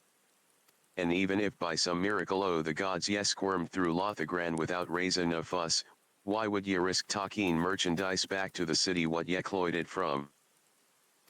No, there's a bigger picture here, and we need to take a step back to see it. Assumin' the curs hired this peddler to do their dirty work, there'll be someone in the shadows as brokered the deal. And I just happen to know a cove what makes it his business to oversee these kinds o' shady arrangements. The thing is, this black marketeer bloke changes his haunts dependin' on how the breeze blows. Quite literally, in fact. I seem to recall the navigator's veil bane shifted by a westerly this mornin', so that'd put him at Tilla's Rest. Nice and close. Why don't we go ask him a few questions afore we head back to the guild?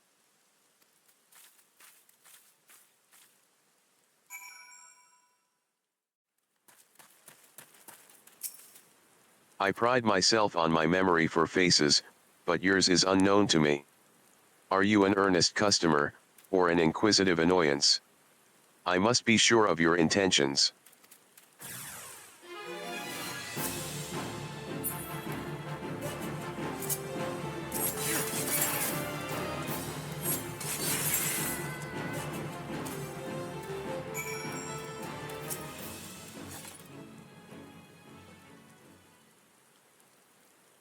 Gyahahaha. The dance is old, but the name is new. Put away your daggers, rogue. I have peddled my wares to your kind since the upright thieves stalked the night. Speak. What would you have of this humble merchant? Still tormentin' the colts, Grandad. We've come for information on a smugglin' job.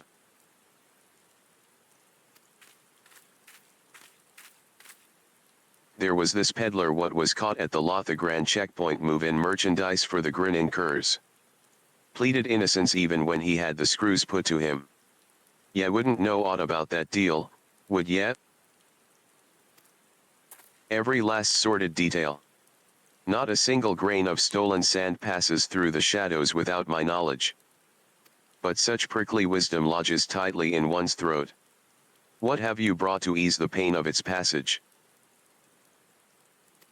Spare me the theatrics, Grandad. Here's your usual purse.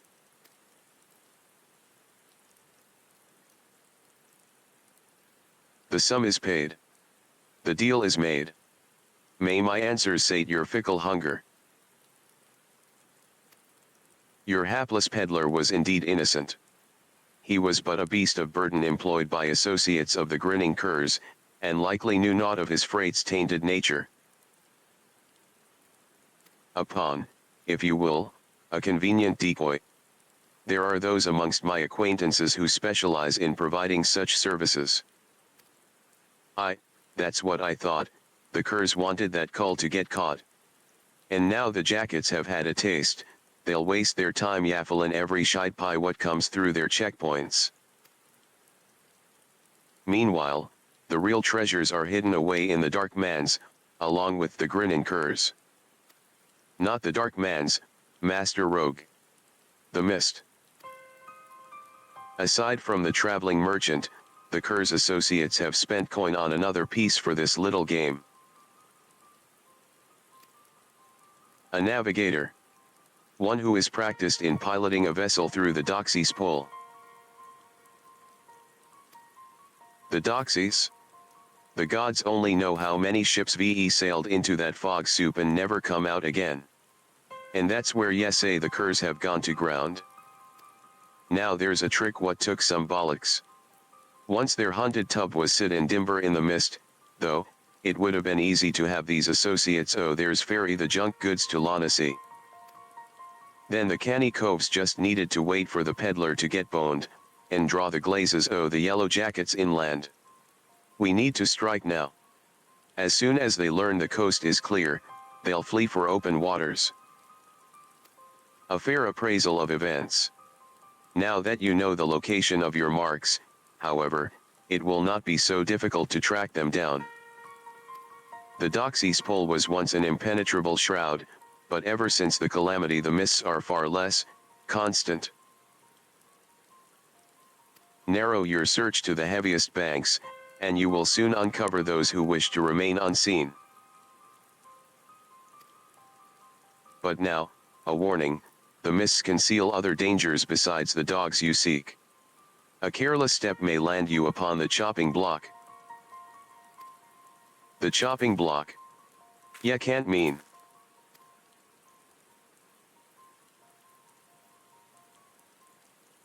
Seems I've found myself another lead to look into. You hurry on back to Jacke and tell him what we've learned so far.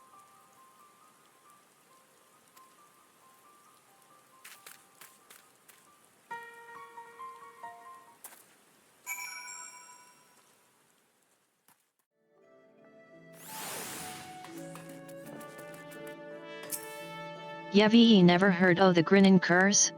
They're a pack o' rabid buccaneers what used to belong to the Salt Hounds.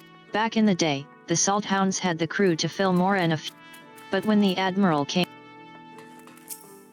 About time, lad. Ye was gone so long I almost sent the stray after ye. What happened to Underfoot? So our marks and their bitten baubles are snug inside the Doxies Pull, I'll not discount the old man's warnin', but we may not have a benar chance to crash the curs and grabble them treasures. We board their ship right now, you, me, and V-Cab. I suppose we'll be needin' ourselves a tub for the voyage. I'll have wids with Swar Sint, and see what the dry docks can spare us by way of a ship and a reliable crew. Get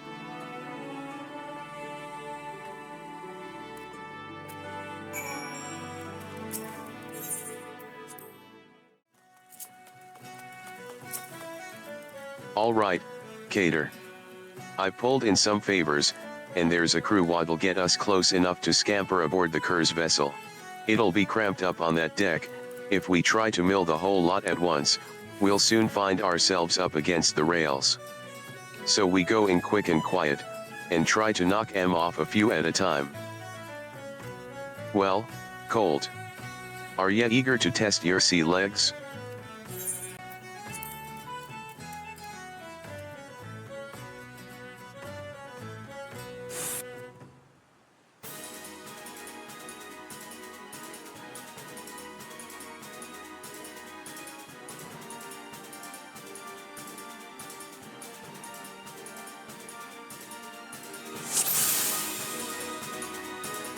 Right, no one's seen us so far. Let's get to work. I'll sink me stabbers in the captain. Those two back there are yours. Follow me, Cater.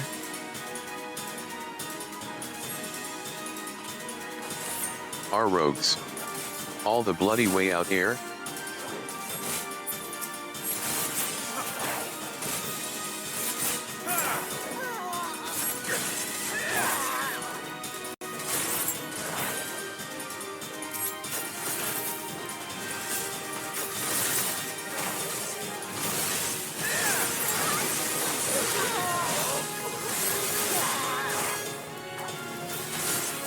I don't know how ya found us, but they'll never find what's left of you.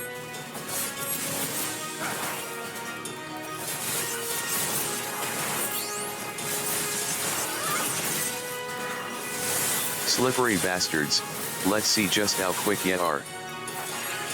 Open the cage, let the growler off his chain.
Jacke, I found me one o' them treasures.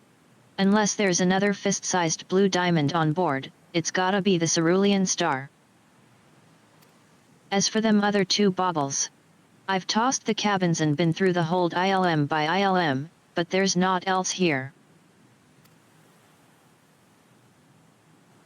Well, we'll just have to ask all sweet like, won't we? Spit it out, Kerr, where are ya keepin' the rest o' your treasures? Ha? Ya think I'd spill me guts for the likes o' you, rogue? Maybe ya wouldn't, at that. But what about this partner you're workin' with? Out yet? We don't need no partner. So, you're tellin' me this was all your own idea? Ya woke up one day and decided you'd attack a maelstrom transport right off the coast of Aleport, then disappear into the love and embrace o' the Doxy's pole?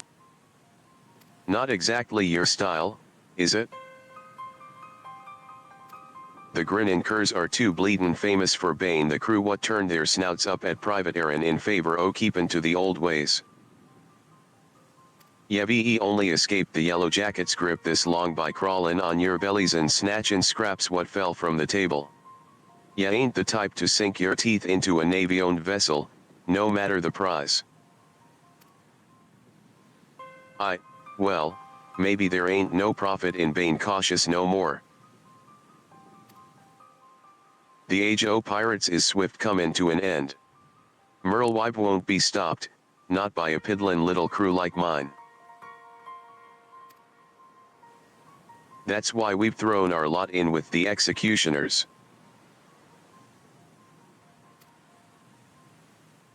That blue rock was just our share o' the loot, the scraps from the table, like ye said. If ye want them other trinkets, then ye'll obey to take it up with our new mates. One job at a time, lad. First, we need to get these stinkin' coves and their tub back to the docks.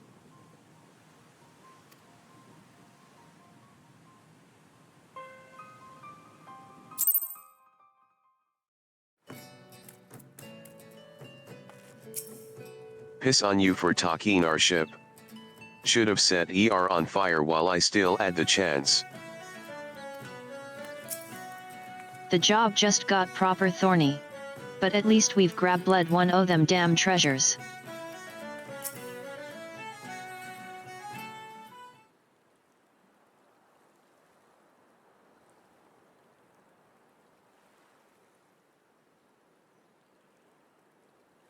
Puttin' aside the issue o' who gave the orders, there's no doubt that these was the coves as raided that maelstrom ship.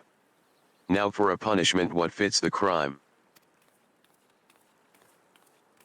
I was informed that a certain well-known pirate ship was spotted weighing anchor at the Morabi dry docks. I assume that this was your work? Ye missed all the excitement, Captain. But never ye mind, the cerulean star is back and bob in our sneaky little fambles. Humph. And these must be the grinning curs. Degenerate fiends. How dare you ply your filthy trade in Lominsan waters? How many innocent sailors were massacred that you might sate your vile avarice? Every one of your kind ought to be lined up and shot. A musket ball is the only answer for this rampant display of lawlessness. Wait, do ye mean to just execute em here on the bloody docks? At least take the buggers into custody first. Handin' em over to ye for lawful punishment'll satisfy the demands of the code just as well. We've already got the answers to our questions, so feel free to take em away. Do not presume to give me orders, rogue. You only managed to capture these villains and their ill-gotten treasure by employing unsavory and unconscionable means. Why, you're not more than pirates yourselves. These bastards ain't worth a true pirate's spit. The upright thieves was formed to protect us from ourselves. Now they're just untin dogs for the admiral. Merle Wibe yanks the leash, and another buccaneer disappears. You rogues are traitors to your own kind. If it hadn't been for you. Go on, then. Blame me and me coves for your own failures. Ye knew what ye was about when ye defied the code, ye knew that we'd be after ye. We're done here.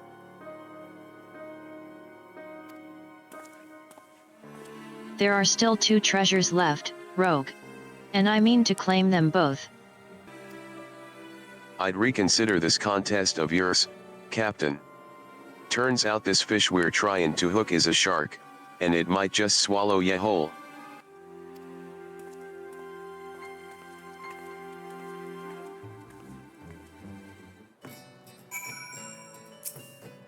What shark is he speaking of?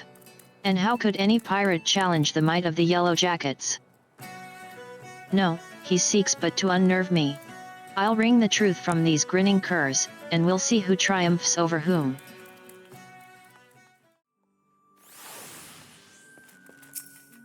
Bainy work on that ship, Cater. First blood is ours. How'd ye take to fight an AC? There are few as can drop an opponent as quick as a rogue, but mind ye don't exhaust yourself just flailin' your blades at the tougher coves. And that goes double for when ye be mates on your flanks. If ye notice yourself startin' to flag, there's naught wrong with pullin' back from time to time and staggerin' your attacks with each other to keep the pressure on. I've said it afore, Colt, but I'll need ye sharp enough to carve steel for what's to come. I'm afraid this'll be more of a challenge than even what that little shrew was bargainin' for. That's assumin' the curs wasn't lyin' about the executioners, and the executioners are who I bloody think they are. Twixt you and me, though, I'm hopin' the name is just some laughable coincidence.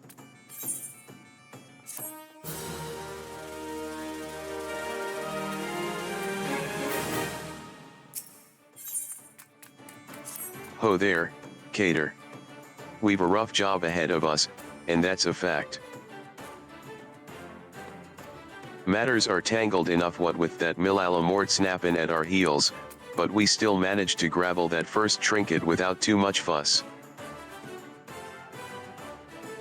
Bidin' back them other two treasures, though, that'll be a different story. Once the stray gets here, I'll explain what, or more to the point, who, we're up against.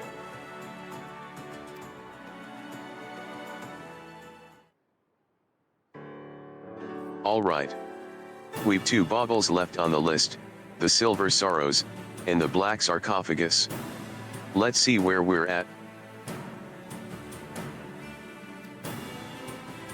Oi, where's Paraimo got to? Underfoot. He's still looking to whittle the tail behind that bleedin' sarcophagus. We'll not be cloyin' that stickler until we've at least an inkling as to what the bloody thing looks like. Treasures aside, I've been doing some diggin' o' me own into these executioner allies of the grinning curs. And I'm afraid the name weren't no coincidence. Cater, ye've heard o' the bloody executioners, I hope? It seems them curs was feedin' from the fam below one o' the nation's greatest pirate powers. This ain't no ordinary crew o' cutthroats, lad. Within Limsa Lominsa, the bloody executioners wield a power and influence second only to the Admiral herself. They was none too fond o' Merlewipe or her prohibition on piracy, and it was only the overwhelming threat posed by the Garlean Empire what eventually convinced em to play nice with the thalassocracy. But pirates ain't ones to play nice for long. Now that Hyllfyr ain't around to helm the ship, the solidarity o' the bloody executioners has begun to show cracks. All the strongest captains and lieutenants begun to form their own factions, and are scrabbling to claim the top chair for Emsylves. Course, not one bloody cove can agree with another on which way the executioners ought to sail. Among these new factions, though, is a group what is pushin' to break free o' the Admiral's grip completely. Turns out these reformists as they call Emsylves was the ones as took the grinnin' curs under their wing. Which means they've got possession of the last two treasures we've yet to cloy. Rumors round town say that, even for executioners, these coves re bloody and ruthless and not to be crossed. We should sit this one out, Jacke. Piss on Millala's contest, it ain't worth this kind o' grief. We'd be invitin' the wrath of a crew so large and dangerous that even the Admiral ain't keen on comin' to blows with em. If they ever came after us. Large or small, it don't much matter, they broke the code when they hit that maelstrom tub.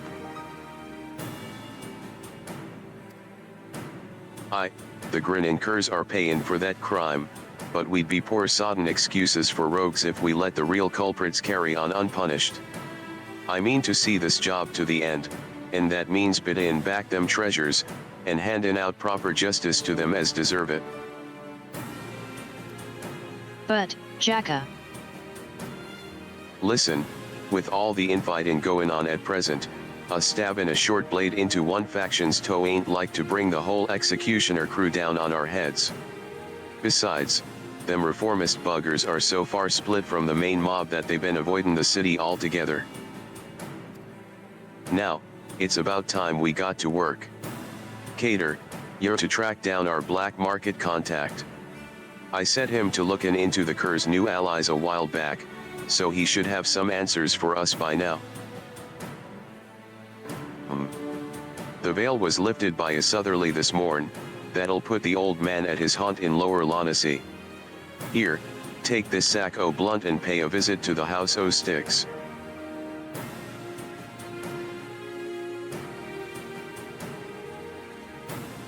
That's kobold territory, if ye didn't know. The old man bribes them with ore, and hires the biggest and meanest sods as bodyguards. Just be ready for your approach to be challenged.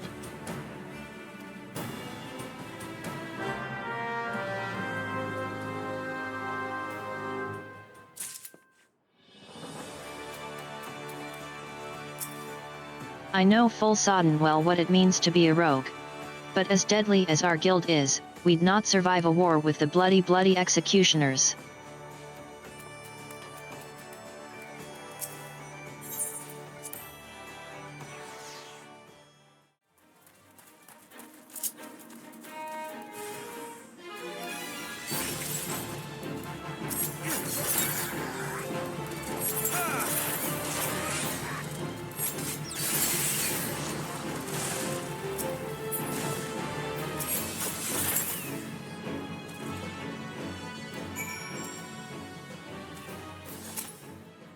Welcome to the House of Sticks, young rogue.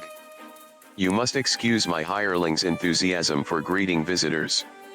Now, have you any cumbersome baggage of which I might relieve you before we begin our conversation in earnest?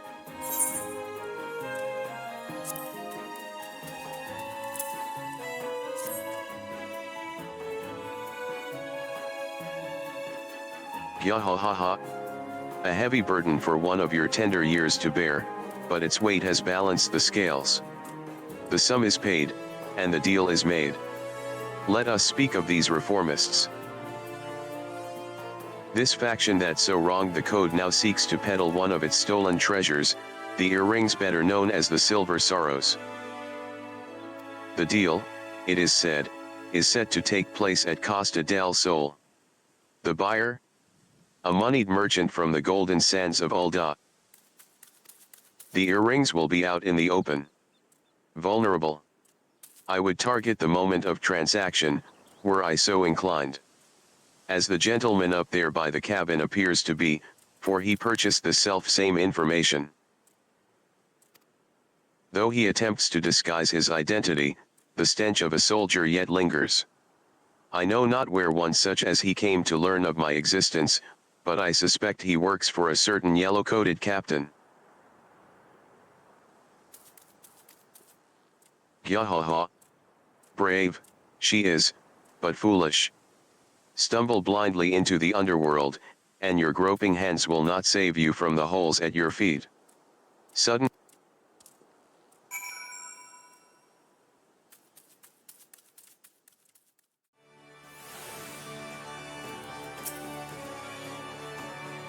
Welcome back, Cater.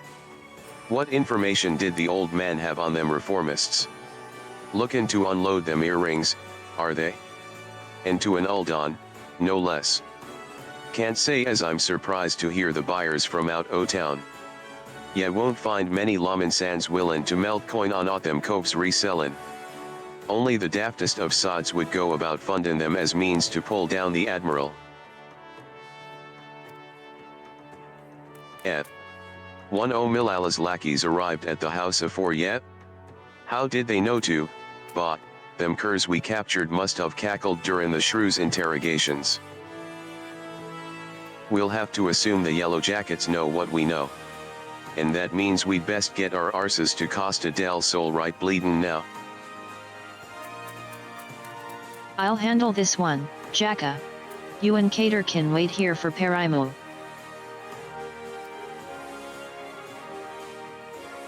Oi, V-Cab.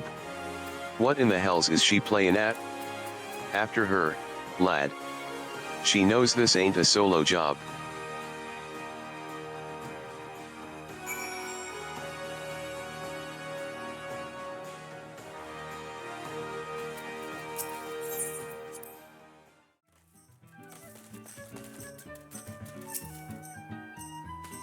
I told ye to wait at the guild. I don't need, well, it might be as I could use an extra cove in the shadows, after all. Jacke has his mind set on punishin' the executioners, but me? I just want to skulk in, cloy them silver bits, and skulk out. I reckoned that if I could manage that with no one the wiser, then they wouldn't know who to come after. Finish the job without drawin' me daggers, ya know? It ain't exactly true to the code, but the shield of underworld honor won't stop them bloody killers from cuttin' me mates' throats and settin' the sisters a glimmer. The guild's the only place what offered to take in a pirate stray like me, and I'll not see it burned to the ground. The deal's about to start. Say the word when you're baney to head in.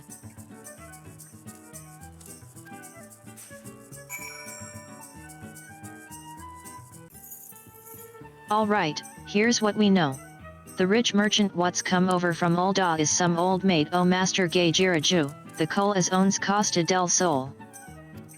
Gay Giraju's taken his guards and dancin' dels and pranced off down the beach someplace, given over the use o' the entire resort to this friend. Seems she didn't want an audience for her bargain with the reformists. Which, as it happens, works out well for us. We'll wait until they're busy hagglin' over price, then snatch the sorrows and hop the twig afore they realize aught's amiss. Sound like a plan?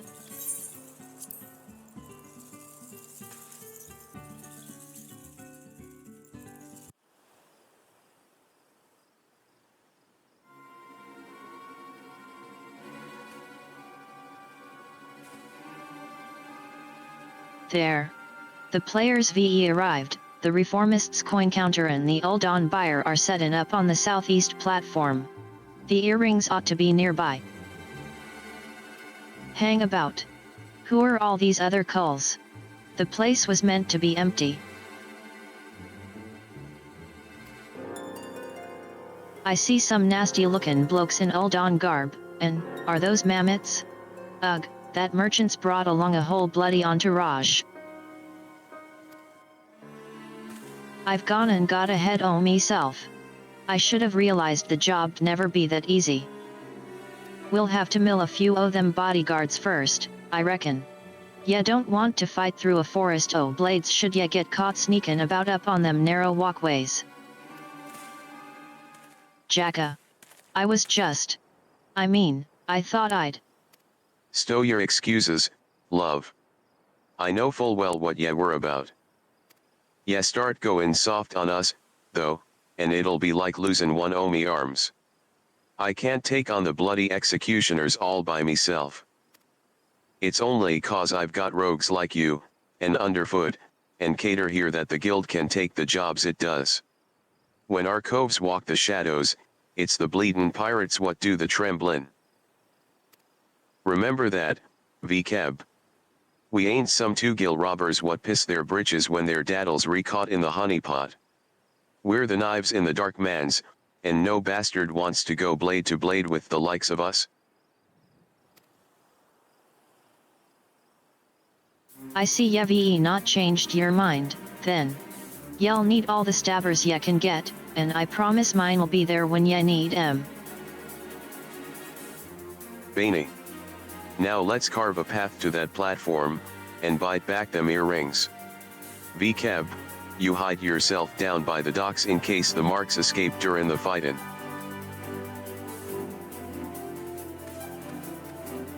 Cater, you and me'll split up, and mill the guards as we go. It's them puppets as concern me most. I suggest ye crash them little buggers afore they can spring any rum fun. Creep in as close as ye dare, then give 'em a good, solid clout from behind. It ain't the most original strategy, but that don't make it any less lethal. Once you're done with the first group, slip back into the shadows and move on to the next. Not to it, I'll head over to the back while you start in from the front. Let's wrap this up before them jackets blunder in and scare off our marks.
This is a private meeting, remove these rats at once.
Rogues. No one mentioned aught about rogues. What in the hells do you think you're doing? I am conducting a business transaction on behalf of the bloody executioners. Do you understand what that means? Do you know what they'll do to you? I'm all a fright. Odd, then, that you're the one who's shaken. It don't much matter to me who ye work for. Your bosses broke the code, and we're here to collect. Those be the silver sorrows, then. I'm sure ye paid a caravan o' coin for them shiny baubles, but I doubt they're worth your life. Let's have 'em, then. Wait, damn you. You should know that this personage is an extremely influential member of the East Aldnard Trading Company. Surely you've heard of it? If the threat of reprisal will not stay your hand, then consider the political ramifications of interfering with a foreign dignitary. The Admiral would not desire you to damage Limsa's relations with Ul'dah. Why yes, exactly. I am very highly placed in Ul'dah society. I have powerful friends who would not be pleased were you to mistreat me in any fashion. And you must understand, the silver sorrows are a historical treasure, a gift once bestowed upon Sultana Nanisha ul Nasha by her champion. The earrings were later stolen from the royal vault, and we'd lost hope of ever recovering them. That I might so easily purchase them thus is a miracle. The return on these trinkets will be, that is to say, the sorrows must be returned to Ul'dah. Can you not look the other way for the sake of my nation's pride? Ye must think me some dull-wit thug. If this deal was bane made on behalf o' your country, then why re ye sneakin' about and consortin' with pirates? An excellent point. One might doubt your quality of character were you to continue with these feeble fabrications.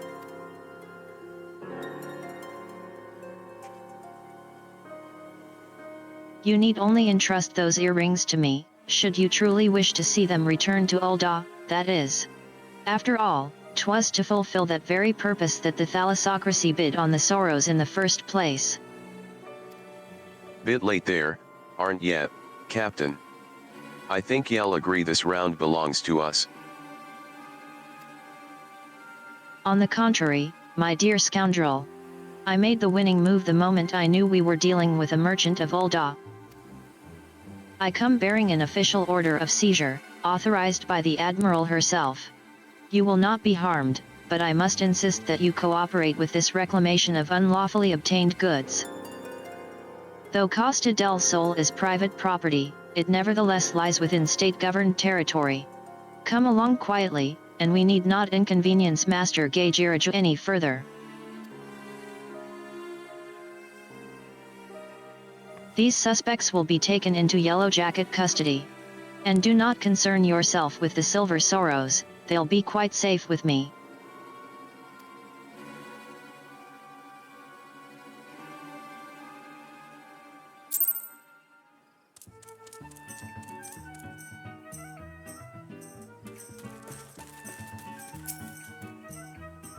I heard the news from Jacke.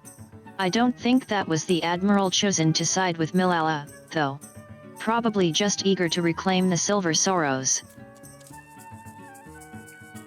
Anyway, that bit about them earrings Bane cloyed from the royal vault turns out to be true. Seems some famous burglar went after M once he heard about the godlike agility they was said to bestow upon the wearer.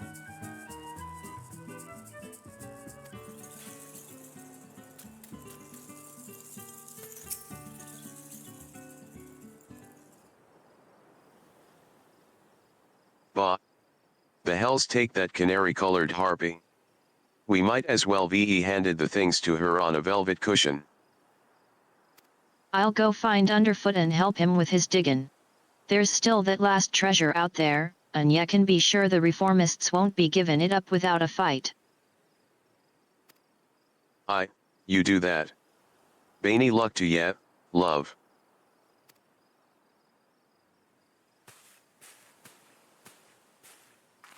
Ah, there you are. You left before events had truly been decided, and I thought you deserved to know the score. The Uldon merchant has acquiesced to our request and surrendered the Silver Sorrows into our keeping. We've also apprehended the reformist's accountant, and will be holding him for further questioning. Oh ho. Bonin and associate owe the bloody executioners. You Yellow Jackets don't flinch from your duty, I'll give ye that. And what's this I hear about you buy-in information, Captain? I thought ye'd sooner die than associate with elements o' the underworld. I will do what I must to stay ahead in this challenge, and that Marketeer's knowledge was vital to the case. 'Tis true I might find his practices distasteful, but he is no pirate. It is the fading era of piracy which I mean to consign to the history books. And that chapter will never be fully closed until every pirate-spawned relic, including you and your guild, becomes a thing of the past. Valiant and forthright. These are the words by which the Yellow Jackets live, it is the manner in which we protect Limsa Lominsa. I swore an oath on the graves of my sisters, no more shall the innocent suffer at the hands of these savage buccaneers, these unrepentant killers. And a grand oath it is. I've got me fambles full just keepin' the code intact. But the code is a kind of oath, too, when you get down to it. And since I've sworn to uphold it, I've no intention o' steppin' aside and lettin' ye trample all over me or me coves. In fact, ye'd be better off givin' in now afore matters get proper serious. Just say you're sorry, admit defeat, and we'll leave it at that, Your audacity knows no bounds. I am done wasting words. I shall reclaim that last treasure, and then I will look on victorious as your guild is dismantled brick by brick. Ha ha ha. That's the spirit, Captain. Just don't forget to keep an eye on them earrings. The city's crawlin' with rogues, ye know. Ye could keep the sorrows in a bloody lockbox in the coral tower, but look away for a moment and one o' me coves'll bite them beauties right back. Come on, Cater. It's back to the sisters for us.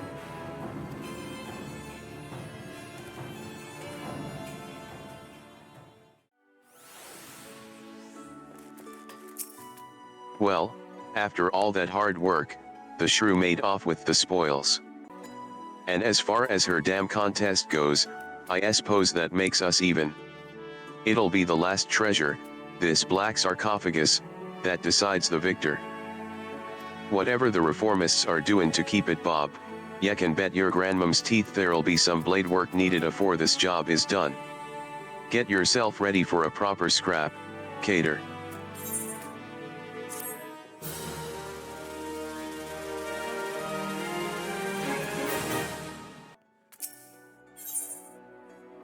I was wonderin' when ye'd show up, cater, but bugger me if ye don't look ready to mill an entire crew o' sods by yourself.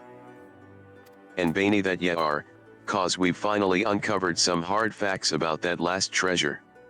Won't be long now afore we cloy the winnin' piece and put this daft challenge to bed. Alright. I've gathered the other coves for a meetin', so let's get down to it.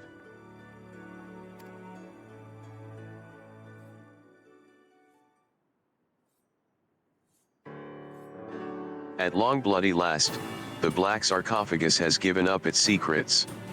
Underfoot, ye be some news for us?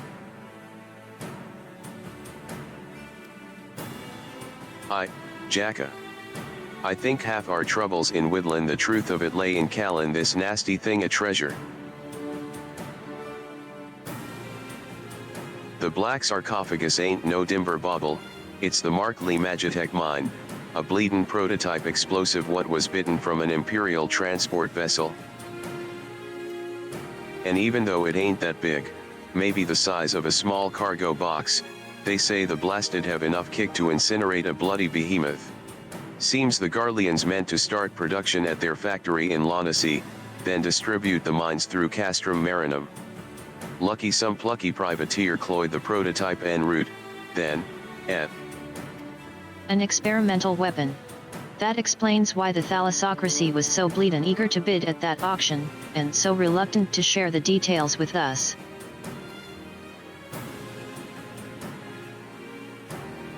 At least now we know the what, but there's still the question of the where.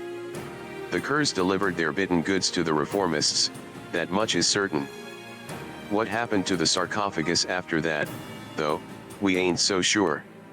There've been no reports o' huge explosions or the like, so either the executioners still have the mine, or they peddled it to some other buyer.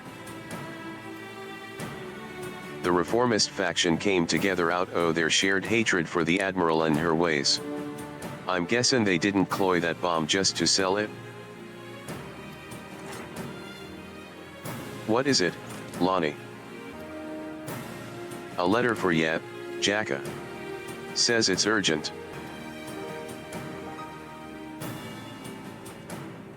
A letter? Who's it from? The old man. I found it while I was sortin' through our daily deliveries.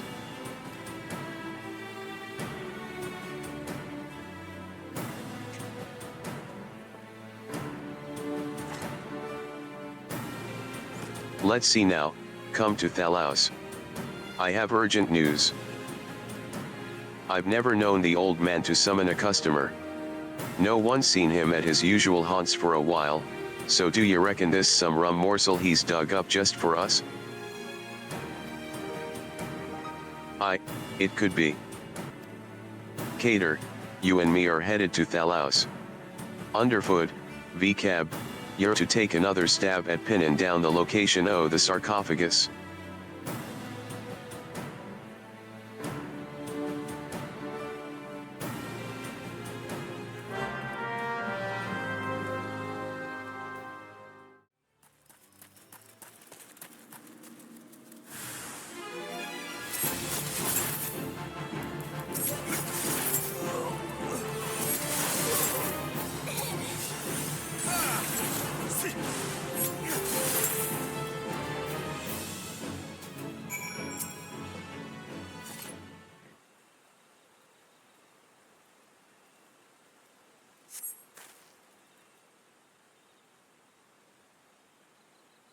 You're wastin' your time, darlin'. We opened that Scragg's wrinkled throat bells ago.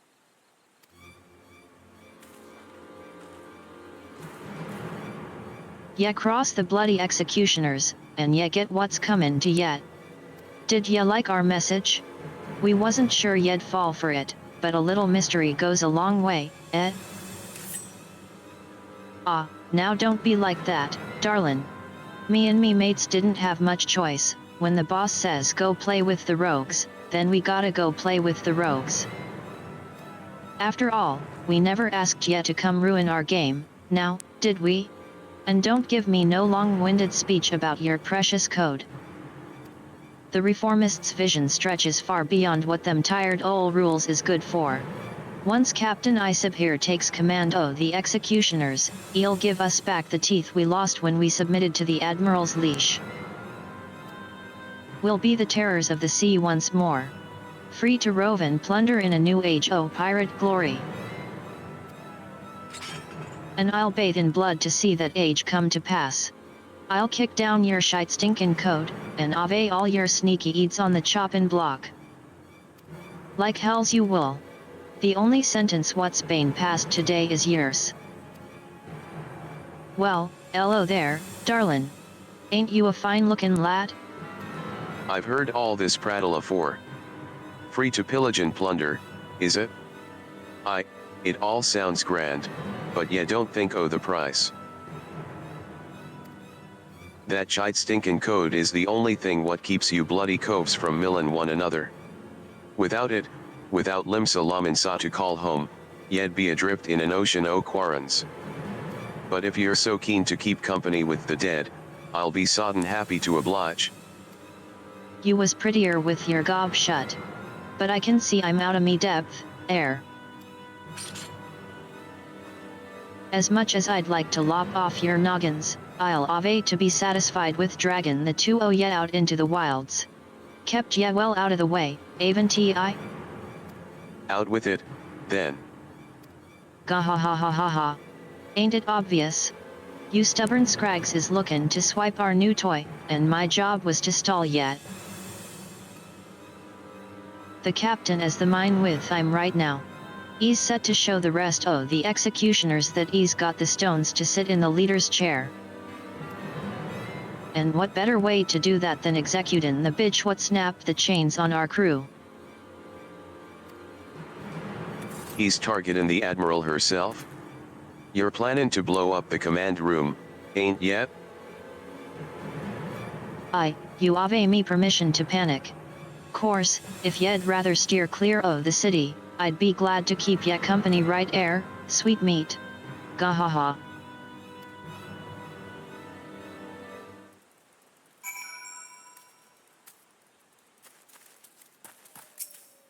Think ye can stop Captain Isip here? If ye sprout yourself some wings, then ye might still make it. Gah.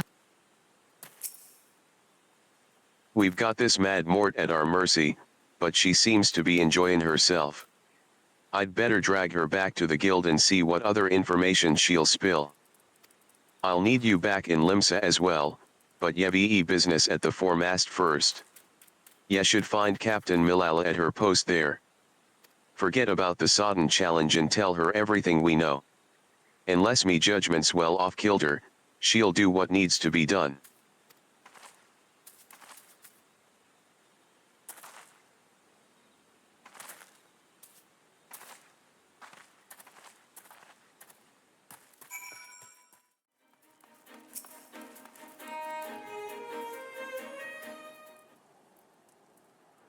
Oh, you're one of Jacke's rogues.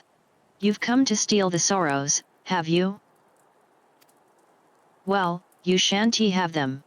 As you can see, they're safely clasped upon my very own, You're not here for the earrings? The Admiral, you say? And you are sure these fiends are in possession of the sarcophagus? I must deploy more sentries at once. Do not think this voids our challenge, rogue. And you can relay as much to your impudent guildmaster. I suppose you can thank him for the warning, as well.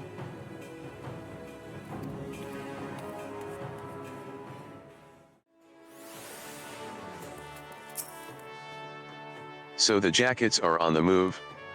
Bainey. I've been listening to that addled pirate cackle since I got her back to the sisters, but she's given us not what we didn't already know. And we know more and enough.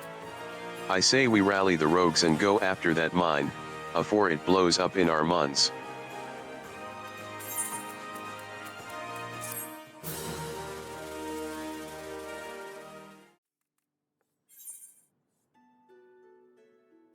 If the leader o' the reformists, this Captain Isib here, is plannin' on millin' the Admiral with a bang, then my guess is he'll be aimin' to demolish the entire command room. Ya know the mizzenmast, the tower what holds the drownin' wench bulwark hall? The Admiral's bridge, and her command room, are right at the top of it. Then ye got the district what surrounds the mizzenmast, that's the busy beatin' heart o' the city. Even with the threat of an attack, ye can't just seal it up in the blink of an eye and call the whole thing Bob. Try to explain the danger to the culls what live and work there, and then ye'd have a frightened stamp and mob on your fambles. Nay, lad, our only option is to have eyes snilch in every approach to the tower. I'll put the wit out to as many coves as I can, and spread 'em through the streets. Your job'll be to cover the aft castle. Just wait and see, Cater, we'll get this Isib here, and his little bomb, too.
Ugh, the fog picked a grand night to roll in thick. This'll make things interestin'.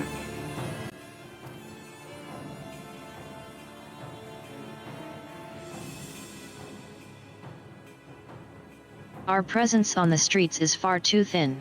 Where are the reinforcements I ordered? My apologies, Captain. There just aren't any more soldiers to spare. The bulk of our forces has already been assigned to guard not only the Admiral, but a number of other high-ranking personnel, as well. Unacceptable. What could Commodore Rayner be thinking? There are dangerous criminals stalking the city as we speak. Call in squads from the outposts if you must, but I want to see our security tightened and the populace properly protected. But, Captain, we can't be certain the pirates' plan hasn't changed. If we consider the possibility that they've switched to a target outside the walls, it would be folly to weaken those defenses. Humph. You've made your point, Sergeant. Return to your post.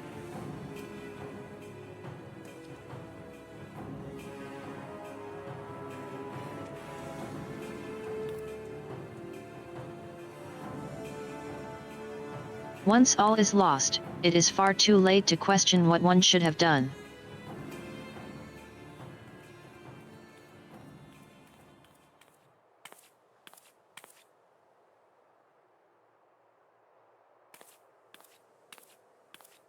You seem troubled, sir. Perhaps I can be of assistance. Ah.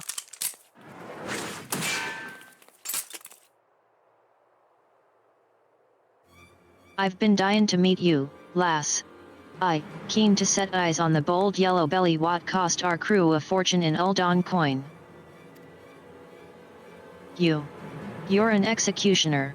One of Isibhir's men. Ye strayed too far into a world ye don't understand, lass.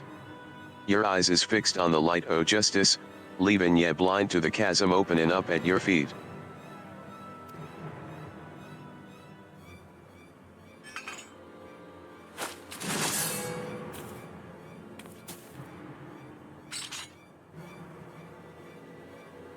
At least they'll say ya died with your boots on.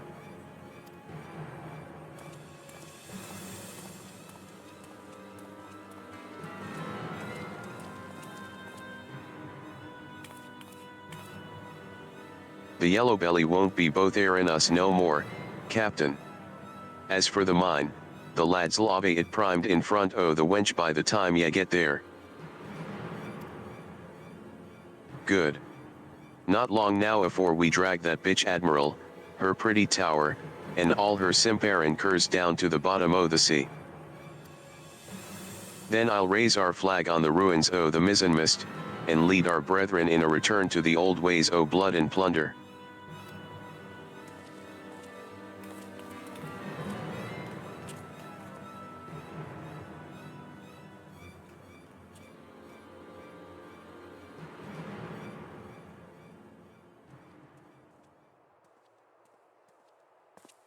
Should not be e add that lashed bottle, botlesh.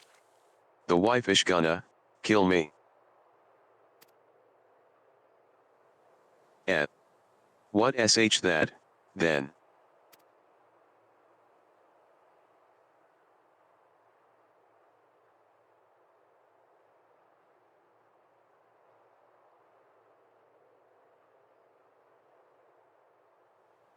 Not after, the command room, they mean to bring down, the entire, tower.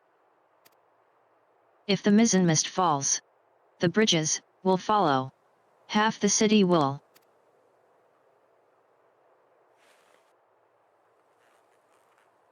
Please. You must help me, the danger. Far greater than we. Bloody hells. It sh alive. Oh no, no, no, I didn't she nuffin. Didn't. She. Nuffin.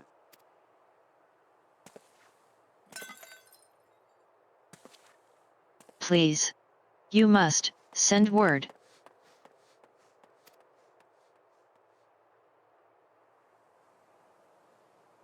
Someone, must be told.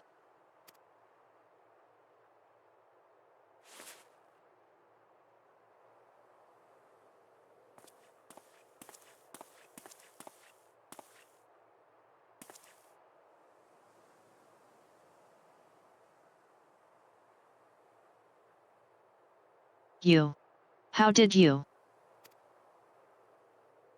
Ye're a valiant and forthright weapon, ye could hear that single pistol shot from malms away. Weren't hard to guess what had happened.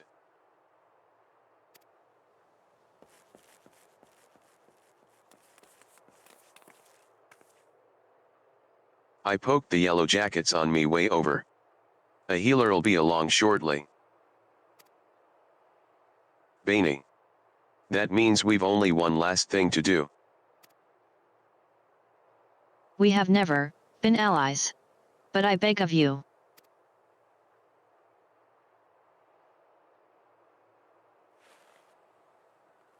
You must. You must stop them. Save the city. Ah, lass, ye know ye don't need to ask. Talking down mad coves and bitten back what was bitten is our job.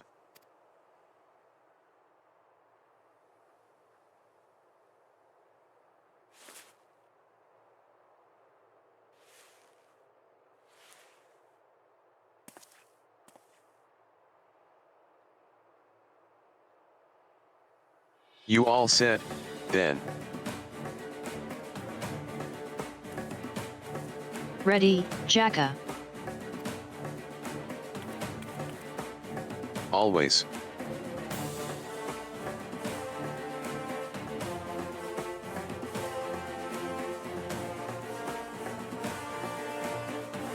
Then let's go cloy that sarcophagus, and fit Isip here for a new coffin.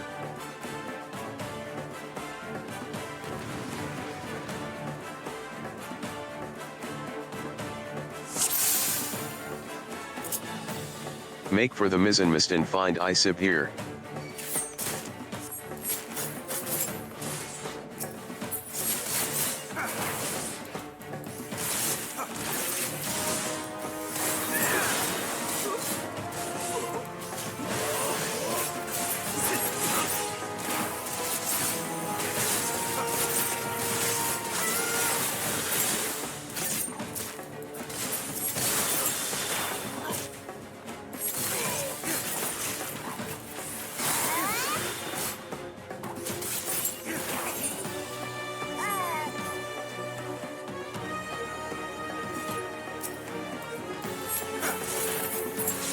So many of them, I think their whole bloody crew is here.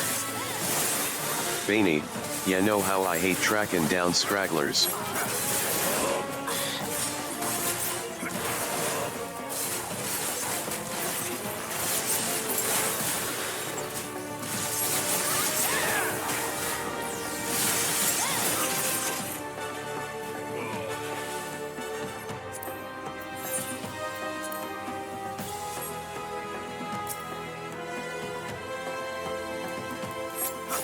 Ya can't stop us now, Scrags, only 3 minutes until the show begins.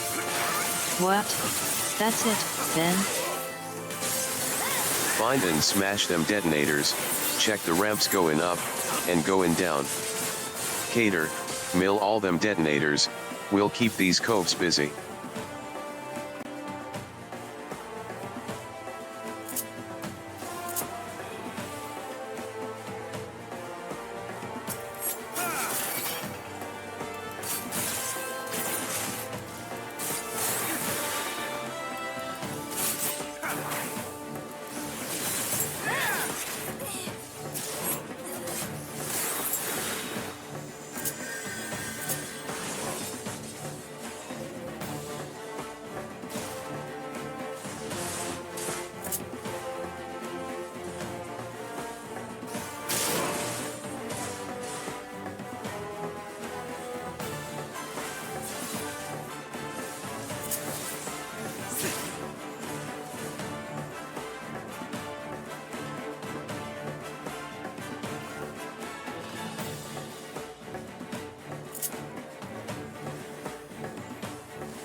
The light on the mine went out. Cater's disabled the sarcophagus. That's the bomb taken care of, then. Now these bastards get our full attention. Damn you rogues and your swiping code, I'll have your bloody eats for this.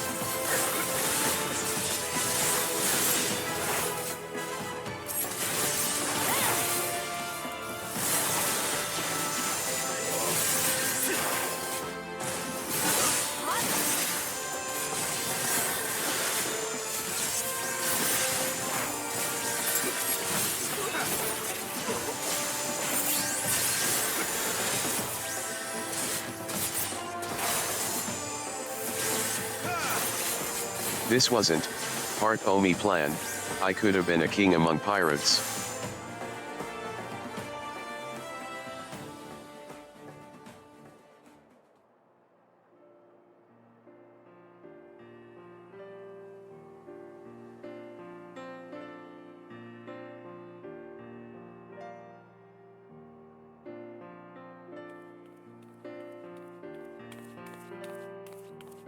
Status report. The mine has been disabled, and the engineers should soon have it safely removed. Our soldiers sustained some injuries in the battle with the reformists, but none were fatal. Also, the Admiral sends her sincerest gratitude.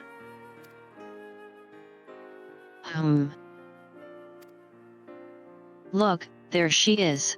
That's Captain Milella, the hero of Limsa Lominsa. Are you recovered from your wound, Captain? We heard how you very nearly lost your life stopping that horde of pirates from blowing up the mizzenmast. 3 cheers for the Yellow Jackets. Our city'd be lost without yet. But, wait. That's not how it. Sergeant. What of the rogues? Did they survive the battle? I don't rightly know, Captain. All we found near the sarcophagus were reformists, either dead or strung from the rafters. Alive, then. 'Twould seem we are deeply in their debt. Ah, Captain. Might I have the silver sorrows from you now? We've been ordered to hand them over to the Commodore, along with the black sarcophagus. Why, of course, they're right, H. The earrings. I could have sworn I was still. He wouldn't have. He stole them from me while I lay dying. That cat. I knew he was not to be trusted. Keep an eye on them, indeed. I should have known.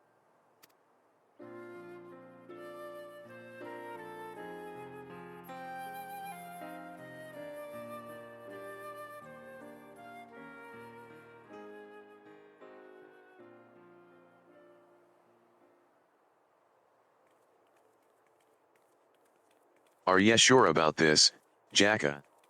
We should have cloyed the sarcophagus as well.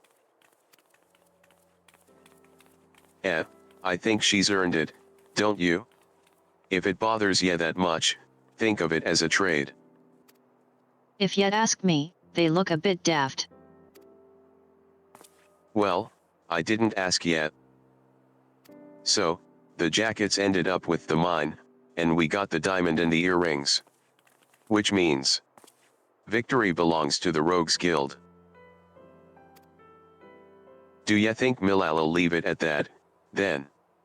I get the feelin' we ain't done with her yet. I'd say we're done with her challenge, but ya never know when our paths'll cross again. We'll just have to see what Limsa's underbelly spits up next. This city ain't ever quiet for long. Well, it's been a pleasure workin' with ye, Cater. If I ever need a trusty pair o' stabbers by me side, I'll know who to ask. I'm off as well. Bloody starvin', I am. Don't forget to yaffle a bite when ya can, Cater. We'd best head back to the sisters, too, afore the shrew decides she'd rather hear us cry cockles.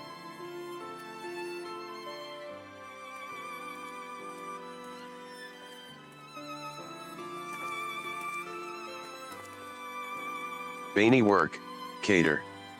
Be seein' ye soon.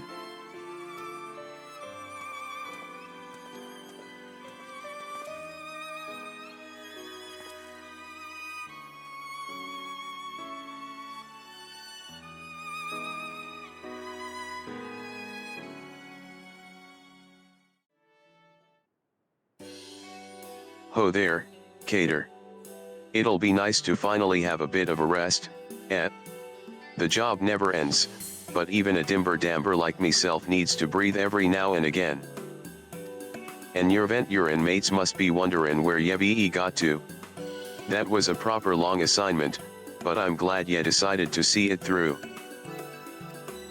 Ye proven to be a stalwart protector o' the code, even if this ain't truly your world. When ye walk back into the Lightmans, ye'll have to find your own code to uphold. And when ye do, ye'll have the skills ye learned in the shadows to help ye defend it. Well, that's more 'en enough prattle out o' me. Your travels might take ye far and wide, Cater, but know you're always welcome here at the Sisters.